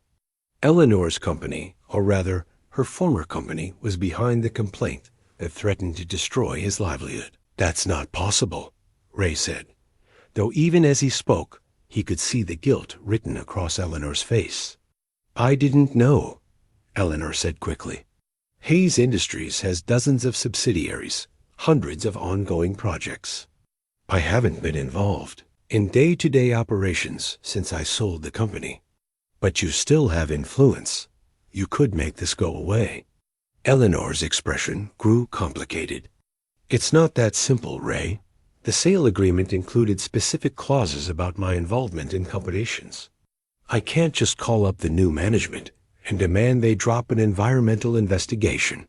Miguel looked between his father and Eleanor, understanding dawning in his expression. You think Mrs. Hayes knew about this? No, Ray said immediately, then stopped, uncertainty creeping into his voice. Eleanor, you did say you were looking for investment opportunities. Business partnerships. The implication hung in the air, like toxic smoke. Eleanor's face went pale, her hands gripping her wheelchair's armrests with white-knuckled intensity. You think I orchestrated this? Eleanor's voice was barely above a whisper. You think I deliberately sabotaged your business so I could swoop in and save you? I don't know what to think. Ray's voice carried the weight of betrayal and confusion. Your company files a complaint that threatens to shut us down. You show up offering exactly the kind of investment that would solve our problems. Correlation isn't causation. Ray, just because Hayes Industries is involved doesn't mean I knew. But you could have known. You could have had access to development plans, environmental assessments, all the information needed to time this perfectly. Eleanor's eyes filled with tears, but her voice remained steady. You really believe I'm capable of that? Of deliberately hurting you and Miguel to manipulate you into a business relationship? Ray wanted to say no, wanted to trust the woman he'd been falling in love with, but the evidence felt overwhelming. The timing, the connection to her company, the convenient solution she'd offered, it all fit together too neatly to be coincidence. I believe you're capable of anything when it comes to business, Ray said finally. You've spent 40 years in an industry that rewards strategic thinking and competitive advantage. Maybe this is just how you operate. The words hit Eleanor like physical blows. She recoiled in her wheelchair, her composed facade cracking to reveal genuine pain underneath. Get out, Ray said quietly. Ray, please, let me explain. Get out. His voice was louder now, carrying the weight of anger and disappointment. Take your investment, take your partnership offer, take everything, and get out of my shop. Eleanor stared at him for a long moment, tears streaming down her cheeks. Then she turned her wheelchair toward the door, pausing only to speak to Miguel. For what it's worth, she said, her voice breaking, I never knew about the environmental complaint. And everything I told you about college, about opportunities, I meant every word. After Eleanor left, the shop felt hollowed out, emptied of something essential. Miguel stood in the silence, looking between his father and the legal papers that had changed everything. Dad, Miguel said finally, what if you're wrong? What if she really didn't know? Ray slumped into the office chair, suddenly feeling every one of his 55 years. Then I just destroyed the best thing that's happened to us in 3 years. But Mio, I can't afford to be naive. Not when your future is at stake. Miguel nodded slowly, understanding the impossible position his father faced. Trust the woman who had brought light back into their lives, or protect the family business from what might be an elaborate manipulation. Either way, Ray realized he'd probably lost Eleanor forever. The question was whether he'd also lost the only chance they'd had to build something better than mere survival. Ray's business license hung framed on the office wall, like a monument to everything he was about to lose. 25 years of honest work, customer relationships built on trust, a legacy inherited from his father and intended for his son, all of it reduced to paperwork that might be worthless within days. The environmental assessment team had arrived that morning with the efficiency of an invading army, their white hazmat suits and testing equipment transforming the familiar shop into something alien and threatening. Ray watched from the customer waiting area as strangers dismantled his life's work, collecting soil samples, testing drainage systems, documenting every detail with clinical precision. Preliminary results should be available within 72 hours, the lead inspector informed Ray, his voice muffled by protective gear. If significant violations are confirmed, the property will be sealed pending remediation or demolition. Miguel sat beside his father, college acceptance letter crumpled in his hands like a discarded dream. 3 days had passed since Eleanor's departure, 3 days of mounting legal costs and dwindling hope. The partnership investment that might have saved them was gone, along with the woman Ray had begun to imagine sharing his future with. Should probably start looking at storage units, Miguel said quietly. For the equipment, I mean, if they shut us down. Ray nodded, though the practical necessity felt like admitting defeat. Carlos is checking with his cousin about warehouse space across town. Cheaper than storage, and we might be able to set up a temporary shop there. What about the customers? The ones who can afford to wait will follow us. The others, Ray shrugged, trying to project confidence he didn't feel. We'll figure it out. Miguel was quiet for a moment, studying his father's profile. Dad, what if Mrs. Hayes was telling the truth? What if she really didn't know about the environmental complaint? The question had been haunting Ray for 3 days, growing stronger with each passing hour. Eleanor's shock had seemed genuine, her pain at his accusations too raw to be performance. But doubt was a luxury he couldn't afford, not when Miguel's future hung in the balance. Doesn't matter now, Ray said. Even if she was innocent, I burned that bridge pretty thoroughly. You could call her, apologize, and say what?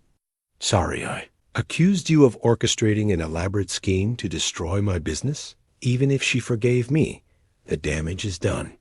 Her company is still behind the complaint, and I still can't afford to fight it. Before Miguel could respond, Carlos burst through the shop's front door, his face flushed with excitement and anger in equal measure. Ray, you need to see this, Carlos said, waving a stack of papers. I've been doing some digging into Riverside Development, the company that filed the complaint. Ray accepted the documents, noting Carlos's careful handwriting covering margins and sticky notes. His friend had always been thorough, but this level of research suggested obsession. What did you find? Riverside Development filed similar complaints against 6 other businesses in this area over the past 18 months, Carlos explained. Auto shops, small manufacturers, anyone who handles chemicals or generates industrial waste. And 5 of the 6 were forced to close or relocate. The 6th fought the charges and won, but only after spending $40,000 in legal fees and losing 8 months of business. Ray felt his stomach clench. The pattern was clear systematic elimination of existing businesses to clear the way for redevelopment. Were the complaints valid? 2 were completely false, withdrawn after the businesses closed rather than fight. 3 were technically valid, but for violations so minor they'd normally result in warnings rather than shutdown orders. Only one involved serious environmental issues.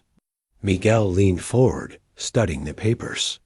So someone's using environmental regulations as a weapon to force out businesses they want gone.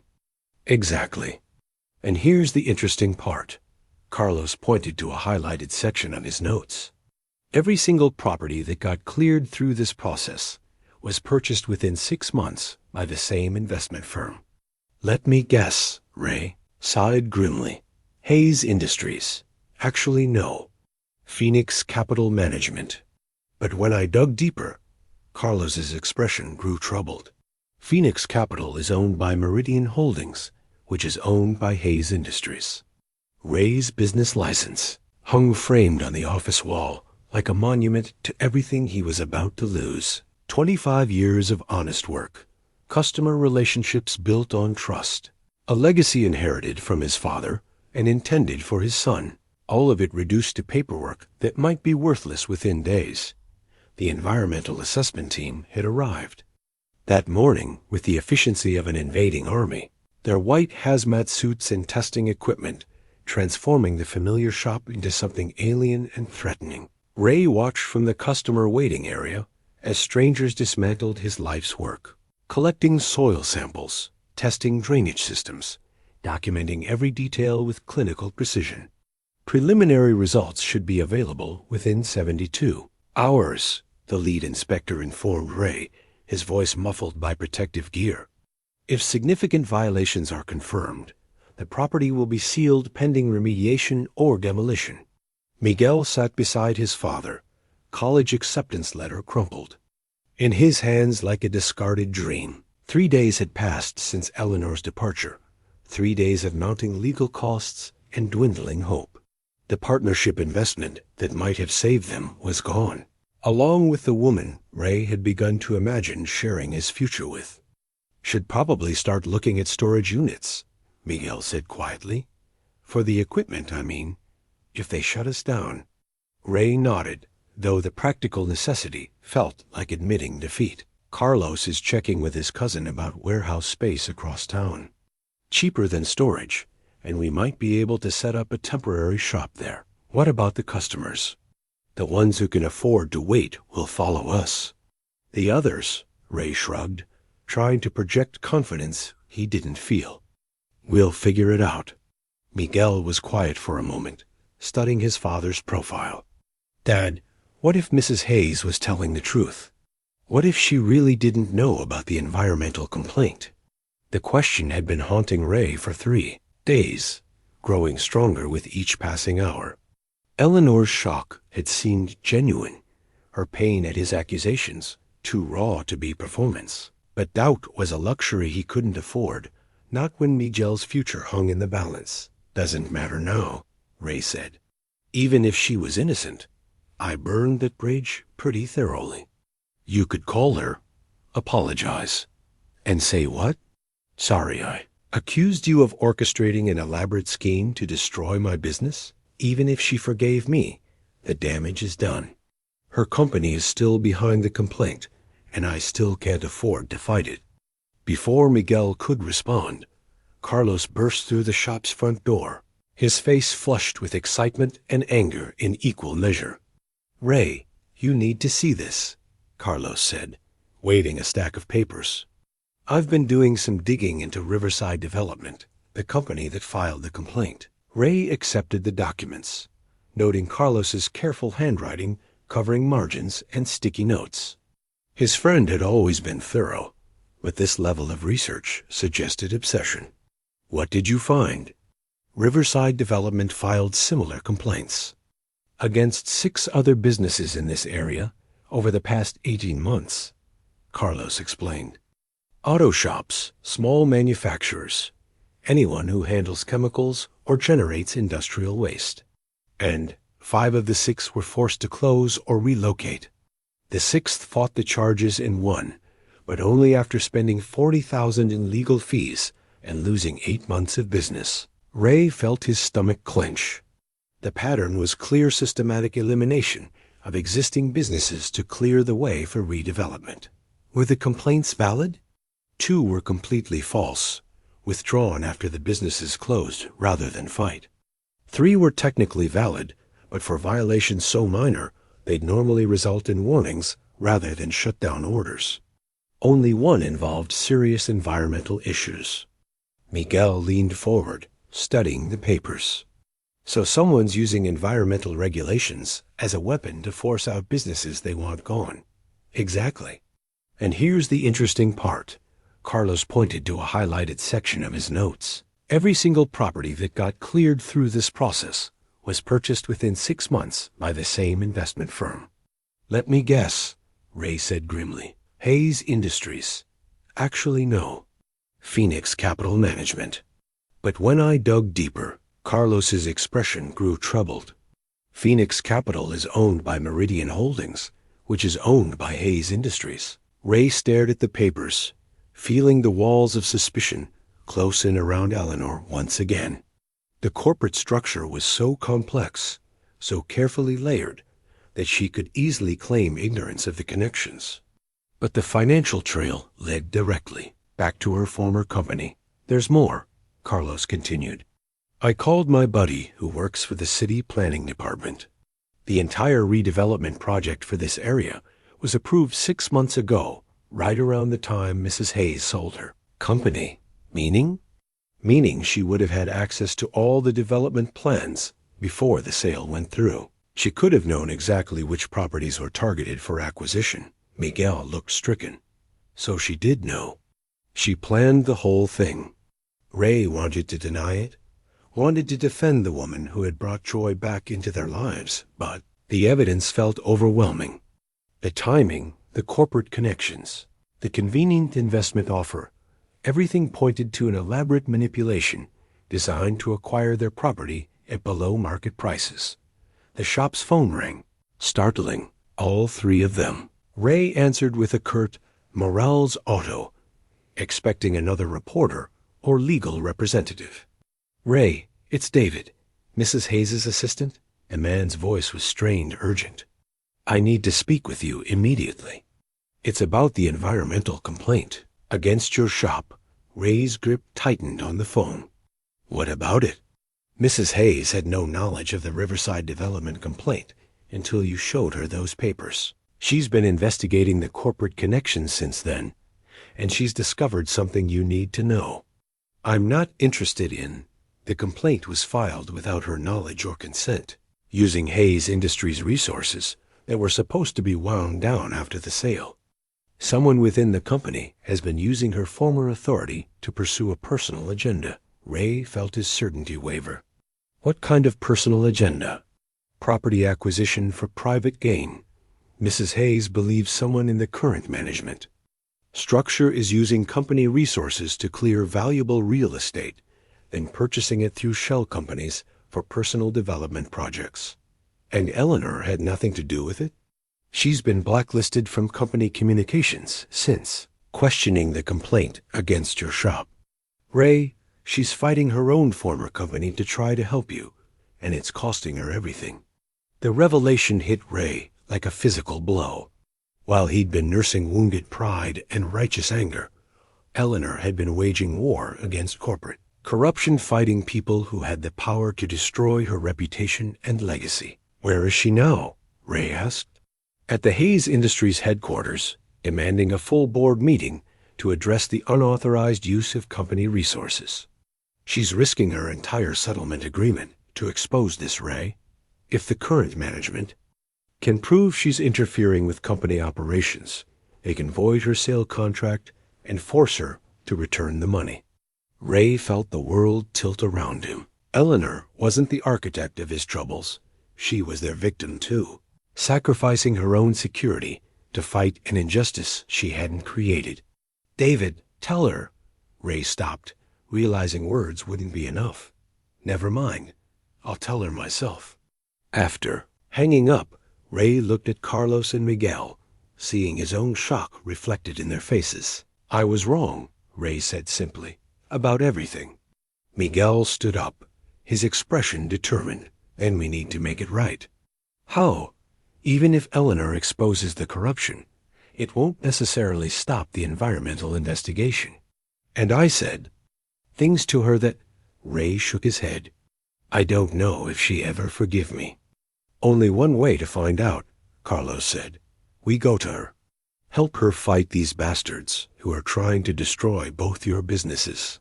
Ray looked at his business license on the wall, then at his son's crumpled college acceptance letter, finally. Understanding what Maria used to mean about moments that defined who you really were. Close up the shop, Ray said, grabbing his keys. We're going to war. As they drove toward the Hayes Industries building, Ray reflected on the irony of the situation. He'd spent 3 days mourning the loss of Eleanor's partnership, never realizing that what they needed wasn't a business arrangement. It was an alliance between two people who refused to let corruption win. The question was whether Eleanor would still want an alliance with the man who had accused her of orchestrating his destruction, or whether Ray's pride had cost him not just love, but the only ally powerful enough to help him save everything that mattered. Eleanor's modified car keys lay scattered across the conference table like fallen soldiers, each one handcrafted by Ray to help her drive independently despite her paralysis.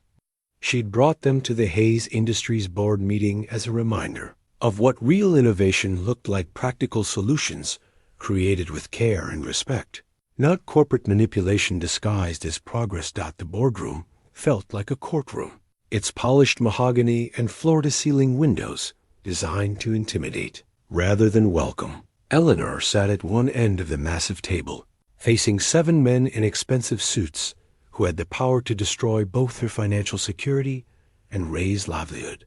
She'd been waiting for 20 minutes, a deliberate power play that once would have amused her, but now simply felt petty. Eleanor, thank you for coming on such short notice, said Marcus Webb, the company's new CEO, a man she'd hired 5 years earlier and had come to regret ever since. Though, I must admit, we're concerned about your recent interference in company operations. Interference? Eleanor's voice carried the steel that had once intimidated competitors across 3 decades of business warfare. I prefer to call it corporate accountability. Someone has been using Hayes Industries' resources to pursue illegal property acquisition schemes, and I want to know who authorized it. Webb exchanged glances with the other board members, their expressions carefully neutral. Eleanor, we understand. You've been under significant stress since your accident. Perhaps you should consider that your judgment regarding company matters might be compromised. The condescension in his tone made Eleanor's hands clench on her wheelchair's armrests. They were playing the age and disability card, suggesting she was mentally incompetent rather than addressing her accusations directly. My judgment is fine, Marcus. What's compromised is the ethical foundation this company was built on. Eleanor reached for the folder of documents Carlos had compiled, spreading them across the polished table.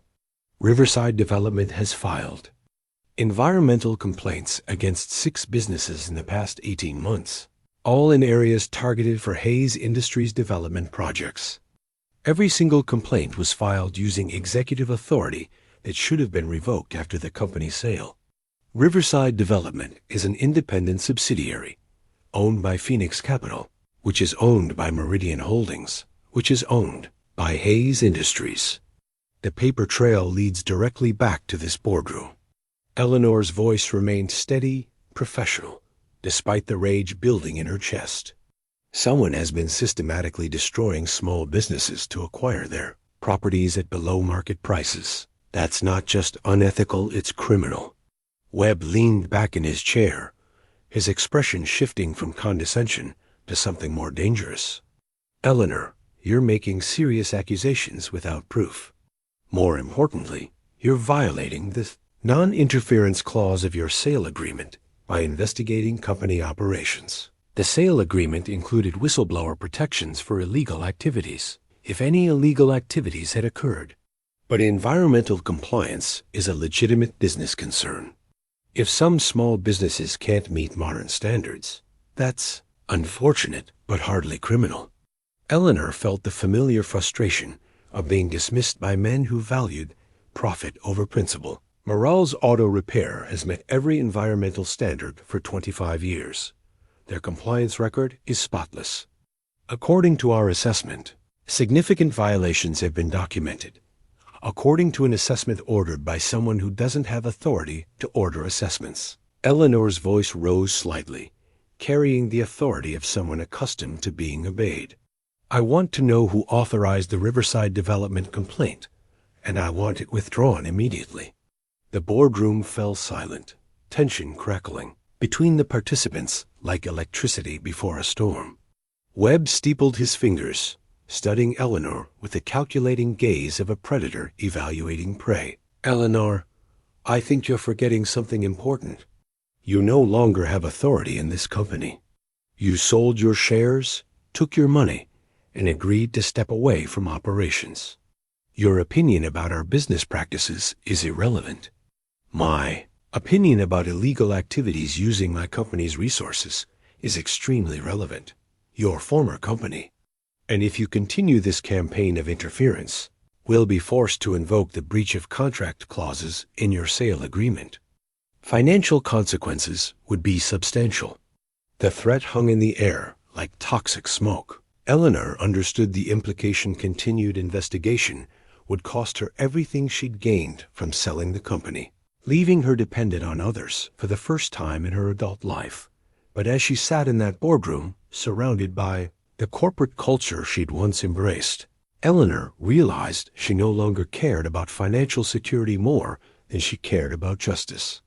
Ray Morales had reminded her what integrity looked like, what it meant to build something valuable through honest work rather than strategic manipulation. Marcus, Eleanor said quietly, are you threatening me? I'm reminding you of your contractual obligations and suggesting that your emotional involvement with this particular small business owner might be clouding your judgment. Eleanor's blood chilled.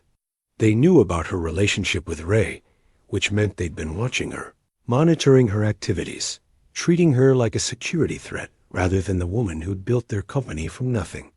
My personal relationships are none of your business.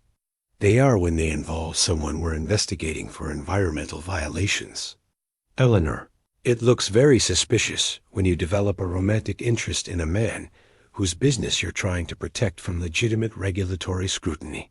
The accusation was so twisted, so deliberately poisonous, that Eleanor felt momentarily speechless. They were suggesting she'd manipulated Ray, rather than acknowledging that they'd manipulated both of them. You have it backwards, Eleanor said. Finally, I didn't know about the environmental complaint until Ray showed me the papers. I had no idea Hayes Industries was involved until I started investigating. That's convenient. But from our perspective, it appears you identified a vulnerable business owner, developed a personal relationship to gain his trust, then tried to use your former company influence to benefit him financially. Eleanor stared at Webb, finally, understanding the full scope of what she was facing. They weren't just threatening to destroy Ray's business. They were positioning to destroy her reputation, painting her as a corrupt manipulator who'd used her corporate connections for personal gain. You're rewriting history, Eleanor said, and you're doing it to cover up illegal property acquisition schemes. We're protecting company interests from a disgruntled former executive who can't accept that her time of influence has passed. Before Eleanor could respond, the boardroom door opened and David entered, his face flushed with urgency. I'm sorry to interrupt, David said, but there are some people here who insist on speaking with Mrs. Hayes immediately. Webb's expression darkened. This is a private meeting. It's okay, David, Eleanor said, recognizing the desperate hope in her assistant's voice. Who wants to see me? Ray Morales and his son Miguel. They say it's about the environmental complaint. Eleanor's heart lurched with a mixture of hope and terror. Ray was here, which meant he might have forgiven her, but he was also walking into a corporate shark tank that could destroy him as easily as it was destroying her. Send them away, Webb ordered. This is company business, not a social call. Actually, Eleanor said, finding her strength again, Mr. Morales is the primary target of your illegal property acquisition scheme. He has every right to confront his accusers directly. Eleanor, if you bring that man into this boardroom, we'll consider it a material breach of your sale agreement. The financial consequences will be immediate and severe. Eleanor looked around the table at the men who controlled her financial future, understanding that the next few minutes would determine not just Ray's fate, but her own. She could protect her settlement money by staying silent, or she could risk everything to fight for what was right. David, Eleanor said clearly, please show Mr. Morales and his son to the boardroom. And call building security. We may need witnesses to what's about to happen here. Webb's face went pale with rage. Eleanor, you're making a terrible mistake. No, Marcus. A terrible mistake was trusting you to run the company I built with integrity. Eleanor straightened in her wheelchair, feeling more like herself than she had in months. But I'm about to fix that mistake. 2 plane tickets lay on the boardroom table, like promises of escape and redemption. Their destinations printed in bold letters. Phoenix to Denver, departure 6:45 p.m. Ray had bought them that morning on impulse, a gesture of faith in a future. He wasn't sure they'd have the chance to build together. The boardroom door opened, and Ray stepped inside. Miguel closed behind him, both of them clearly out of their element in the corporate environment, but determined to face whatever came next. Eleanor's heart clenched at the sight of them, Ray's grease-stained work clothes and Miguel's nervous determination, standing in stark contrast to the polished corporate atmosphere. Mr. Morales, Marcus Webb said without rising from his chair, this is a private business meeting. You have no authority to be here. Actually, he has every authority, Eleanor said firmly. He's the target of your illegal environmental complaint. Ray, Miguel, please sit down. Ray met Eleanor's eyes across the conference table, and she saw forgiveness there, along with something that looked like admiration. He'd come to fight beside her, despite everything that had happened between them. Mrs. Hayes, Ray said formally, though his voice carried warmth, we came to apologize, and to help if you'll have us. Miguel stepped forward, holding a thick folder of documents. We brought proof that the environmental complaint is false. Carlos spent 3 days documenting our compliance history, and we found evidence that someone falsified the violation reports. Webb's expression grew dangerous. Young man, you're accusing federal investigators of fraud. That's a serious allegation. Not federal investigators, Miguel replied with surprising confidence. Private contractors hired by Riverside Development. Carlos found the original inspection reports. They show no violations at all. Someone altered them before submission. To the EPA.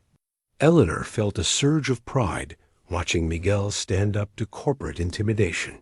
Ray had raised a remarkable son, one who understood that integrity mattered more than comfort. That's impossible, Webb said, but his voice carried less certainty than before. Is it? Ray asked, moving to stand beside Eleanor's wheelchair. Because from where I sit, it looks like someone at Hayes Industries has been systematically destroying small businesses to clear real estate for development. The question is whether you knew about it, or whether you're just too incompetent to control your own company. The insult hit its mark. Webb's face flushed with anger as he rose from his chair. Mr. Morales, you're in no position to make accusations. Your business is under federal investigation for serious environmental violations. Violations that don't exist. Eleanor interrupted. Ray, show them what you brought. Ray opened his own folder, spreading inspection certificates, disposal receipts, and compliance documentation across the polished table. 25 years of meticulous record-keeping, proof of a business run, with integrity and attention to environmental responsibility. Every disposal documented, every chemical purchase recorded, every maintenance check certified, Ray said. We've passed every inspection for 2.5 decades without a single violation. The complaint against us is completely fabricated. One of the board members leaned forward to examine the documents. These appear to be legitimate compliance records. They are legitimate, Miguel said, which is why someone had to falsify the violation reports to make the environmental complaint look credible. Webb remained standing, his corporate composure beginning to crack. Even if your compliance record is clean, that doesn't prove any wrongdoing on our part. Riverside Development is an independent contractor, owned by companies you control, Eleanor said, using Hayes Industries' resources, an executive authority that should have been revoked after the company sale. Marcus, we both know you've been running a property acquisition scheme disguised as environmental enforcement. You can't prove that. Actually, we can. Ray pulled out his phone, setting it on the table. Carlos recorded a conversation with a Riverside Development representative this morning. Turns out, they were very interested in making a deal for our property at about half its market value. The recorded conversation filled the boardroom, a damning piece of evidence that confirmed the systematic nature of the property acquisition scheme. Ray watched the board members' faces change as they realized the legal liability they faced. That conversation proves nothing, Webb said, but his voice lacked conviction. It proves Riverside Development was using environmental complaints as leverage for property acquisition, Eleanor replied. Combined with the pattern of false complaints and the corporate ownership structure, it establishes a clear case of criminal fraud. Miguel stepped forward again, his voice steady despite his obvious nervousness. We've already shared copies of all this evidence with the FBI's white-collar crime division. They're very interested in corporate schemes that defraud federal environmental agencies. The boardroom fell silent, except for the sound of Webb's labored breathing. Eleanor watched him calculate his options, understanding that the game had shifted decisively against him. What do you want? Webb asked finally. The environmental complaint against Morale's auto repair withdrawn immediately, Eleanor said. Full disclosure of all property acquisition activities conducted through Riverside Development. And your resignation effective today. You can't demand my resignation. You have no authority in this company. I don't need authority in the company. I have evidence of criminal activity and federal investigators who are very interested in prosecuting corporate fraud. Eleanor's voice carried the quiet certainty of someone holding all the winning cards. Marcus, you can resign quietly and hope the FBI focuses on the institutional violations rather than personal culpability. Or you can fight this and spend the next decade in federal court explaining how you didn't know about crimes committed with your executive authority. Webb looked around the table at his fellow board members, seeing no support in their faces. They were already calculating how to distance themselves from his schemes, how to protect their own interests in the coming investigation. The environmental complaint will be withdrawn, Webb said finally. But Eleanor, if you think this gives you leverage to return to company operations, I don't want to return to company operations. I want justice for the businesses you've destroyed and accountability for the crimes committed in my company's name. Eleanor paused, then added with quiet satisfaction, and I want you gone from the company I built, permanently. Ray reached into his jacket, pulling out the 2 plane tickets and setting them on the table in front of Eleanor. When this is finished, would you like to take a trip with me? See some of the country we've never had time to explore? Eleanor stared at the tickets, understanding the gesture's significance. Ray was offering her a chance to start over, to build something new together beyond the corporate battles and legal complications. Where would we go? She asked softly. Wherever you want. I figure we've both spent enough time tied down by other people's expectations. Maybe it's time to make our own plans. Miguel grinned, clearly pleased by the development. Dad's been talking about a road trip for years. He just never had anyone to take one with. Eleanor looked at Ray, seeing hope and possibility in his expression. Despite everything they'd been through, what about the shop? Your business? The shop will be there when we get back. Carlos can handle things for a few weeks, and Miguel starts college in the fall anyway. Ray's smile was warm. genuine. Besides, I figure you and I both need to remember what it feels like to have adventures instead of just responsibilities. Webb cleared his throat, clearly uncomfortable with the personal conversation happening in his boardroom. If we could return to business matters. The business is finished, Marcus, Eleanor said without looking at him. You'll have my attorney's contact information for any necessary communications regarding the investigation. She turned back to Ray, her expression soft. Yes, I'd love to take a trip with you. Though I should warn you, I've never been very good at relaxing. I'll teach you, Ray promised. Turns out, there's a lot we can learn from each other. As they prepared to leave the boardroom, Eleanor realized that the corporate empire she'd built no longer felt like home.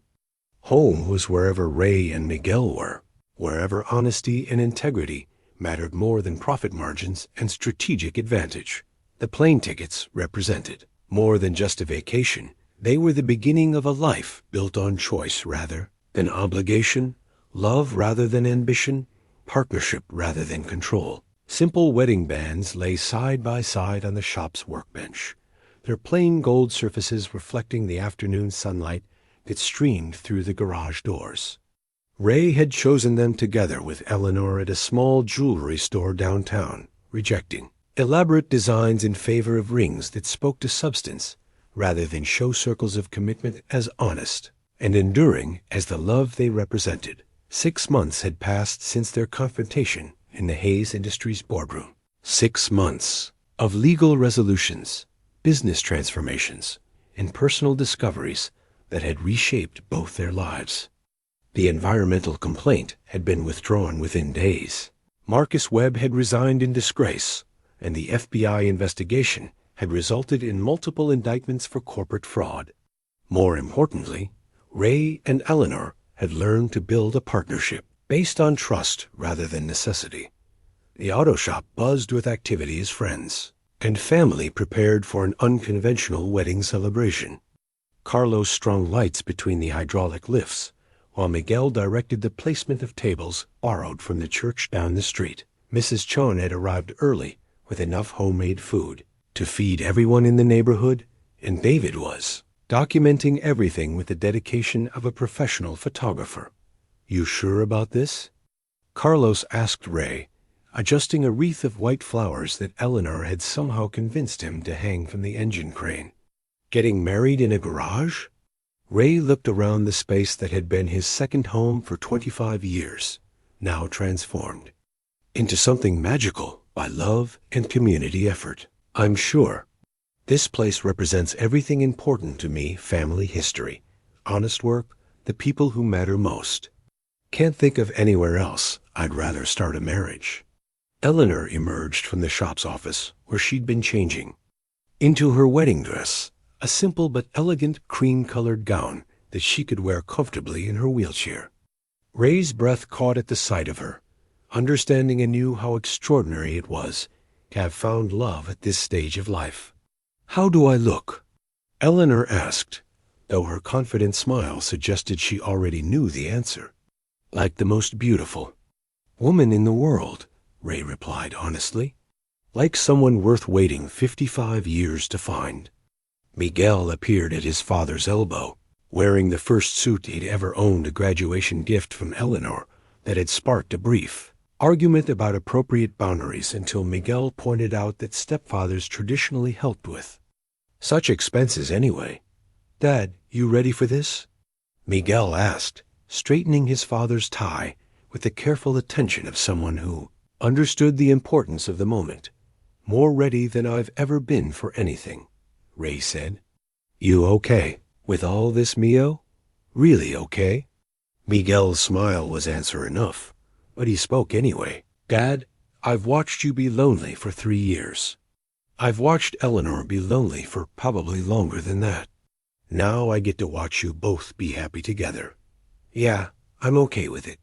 The ceremony itself was simple, conducted by Father Martinez, from the neighborhood church where Ray had been married the first time. Maria's family attended alongside Eleanor's business associates, creating an unlikely congregation united by their affection for the couple. Eleanor had insisted on including a moment of silence for Maria, acknowledging the love that had shaped Ray into the man Eleanor had fallen for. Marriage, Father Martinez told the assembled guests, is not about finding someone to complete you, but about finding someone to complement you. Ray and Eleanor have each built complete lives independently. Today, they choose to interweave those lives, creating something stronger and more beautiful than either could achieve alone. Ray slipped the simple gold band onto Eleanor's finger, his voice steady as he recited vows they'd written together. Eleanor, you reminded me that life doesn't end with loss. It transforms with love. You taught me that courage isn't the absence of fear, but the decision to trust despite uncertainty. I promise to honor your independence while building our interdependence, to support your dreams while sharing my own. Eleanor's vows brought tears to eyes throughout the garage. Ray, you showed me that integrity isn't old-fashioned. It's timeless. You taught me that home isn't a place. It's the people who see your flaws and love you anyway.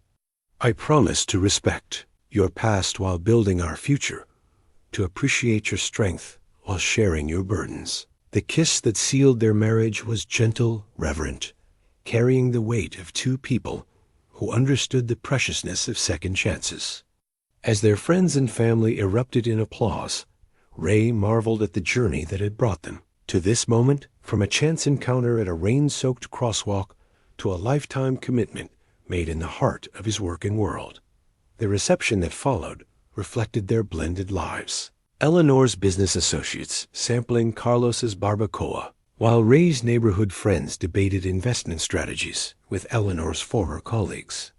Miguel moved easily between both groups, equally comfortable discussing college plans with Eleanor's tech industry friends and automotive innovations with the customers who'd watched him grow up. Speech, speech. Someone called out as the evening wound down, and Ray found himself standing beside Eleanor's wheelchair with a glass of champagne. He wasn't sure how to begin. I'm not much for speeches, Ray began, his voice carrying clearly in the quiet garage. But I figure I owe everyone an explanation for why a guy like me thought he deserved a woman like Eleanor. Eleanor laughed, reaching for his hand. Other way around, Ray. See, that's what I mean. Eleanor sees things differently than most people. She saw potential where I saw just an aging auto shop. She saw opportunity where I saw only problems. She saw a man worth loving where I saw just someone getting by. Ray paused, gathering his thoughts. Maria used to say that love wasn't about finding someone perfect, but about finding someone perfect for you. Eleanor isn't perfect, she can't cook. She drives like she's still in boardroom negotiations, and she thinks chocolate chip cookies are a suitable breakfast food. They are, Eleanor protested to general laughter. But she's perfect for me. She challenges me to be better while accepting me as I am.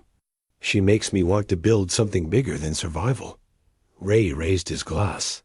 To Eleanor, who taught, an old mechanic, that it's never too late to learn new tricks. And to all of you, for showing us that families come in all shapes and sizes, but they always come with love. As the evening wound down and guests began to depart, Ray and Eleanor found themselves alone in the garage that had become the site of their wedding. The lights Carlos had strung still twinkled overhead, and the scent of Eleanor's wedding flowers mixed with the familiar smell of motor oil and metal. Any regrets? Ray asked, positioning his chair beside Eleanor's wheelchair. Only that we waited so long to find each other, Eleanor replied, though I suppose we needed to become who we are before we could recognize what we needed. Ray nodded, understanding the truth in that observation. His years with Maria had taught him how to love deeply, how to put family first, how to find meaning in service to others. Eleanor's decades in business had taught her independence, resilience, the importance of fighting for what mattered. Together, they created something neither could have achieved alone. So what's next? Eleanor asked. Besides the honeymoon road trip you've been planning? Ray smiled, pulling out a folder of documents he'd been keeping secret for weeks. Actually, I've been thinking about that business proposition you made months ago. The one about expansion and modernization. Eleanor's eyes widened as she scanned the papers Ray's detailed plans for growing Morale's Auto Repair into a model sustainable business, complete with environmental innovations, community outreach programs, and apprenticeship opportunities for young people like Miguel. Ray, this is incredible. A full training center, partnerships with local schools, even a scholarship fund for students interested in automotive careers. Figured it was time to stop just getting by and start building something that will last beyond us. Miguel's going to study engineering, but he'll need somewhere to come back to if he wants to carry on the family business. And if he doesn't, well, maybe we can help some other kid find their path. Eleanor studied the plans with the analytical mind that had built a tech empire, but Ray could see her emotional response as well, the recognition that they were creating something meaningful together. I love it, she said finally. Every detail, every innovation, every way you've thought about serving the community while building a sustainable business. So you'll partner with me? Really partner with me, not just invest? Eleanor leaned forward, cupping Ray's face in her hands. Ray Morales, I've been partnering with you since the day I walked into this garage. Everything else has just been paperwork. As they sat together in the garage where they'd fallen in love, surrounded by the tools and machinery that represented Ray's life's work, both understood that they'd built something rare and precious, a love story that honored the past while embracing the future, that celebrated individual strength while creating shared purpose. The simple gold bands on their fingers caught the light from Carlos's wedding decorations, symbols of a commitment that had transformed two separate lives into one unified journey. At 60 and 55, they'd learned that love doesn't follow schedules or respect expectations. It simply arrives when hearts are ready to recognize it. Regardless of age or circumstance outside, the city hummed with its usual evening rhythms. But inside Morale's Auto Repair, two people who'd found each other against all odds were planning a future built on the foundations of trust, respect, and the kind of love that makes everything possible.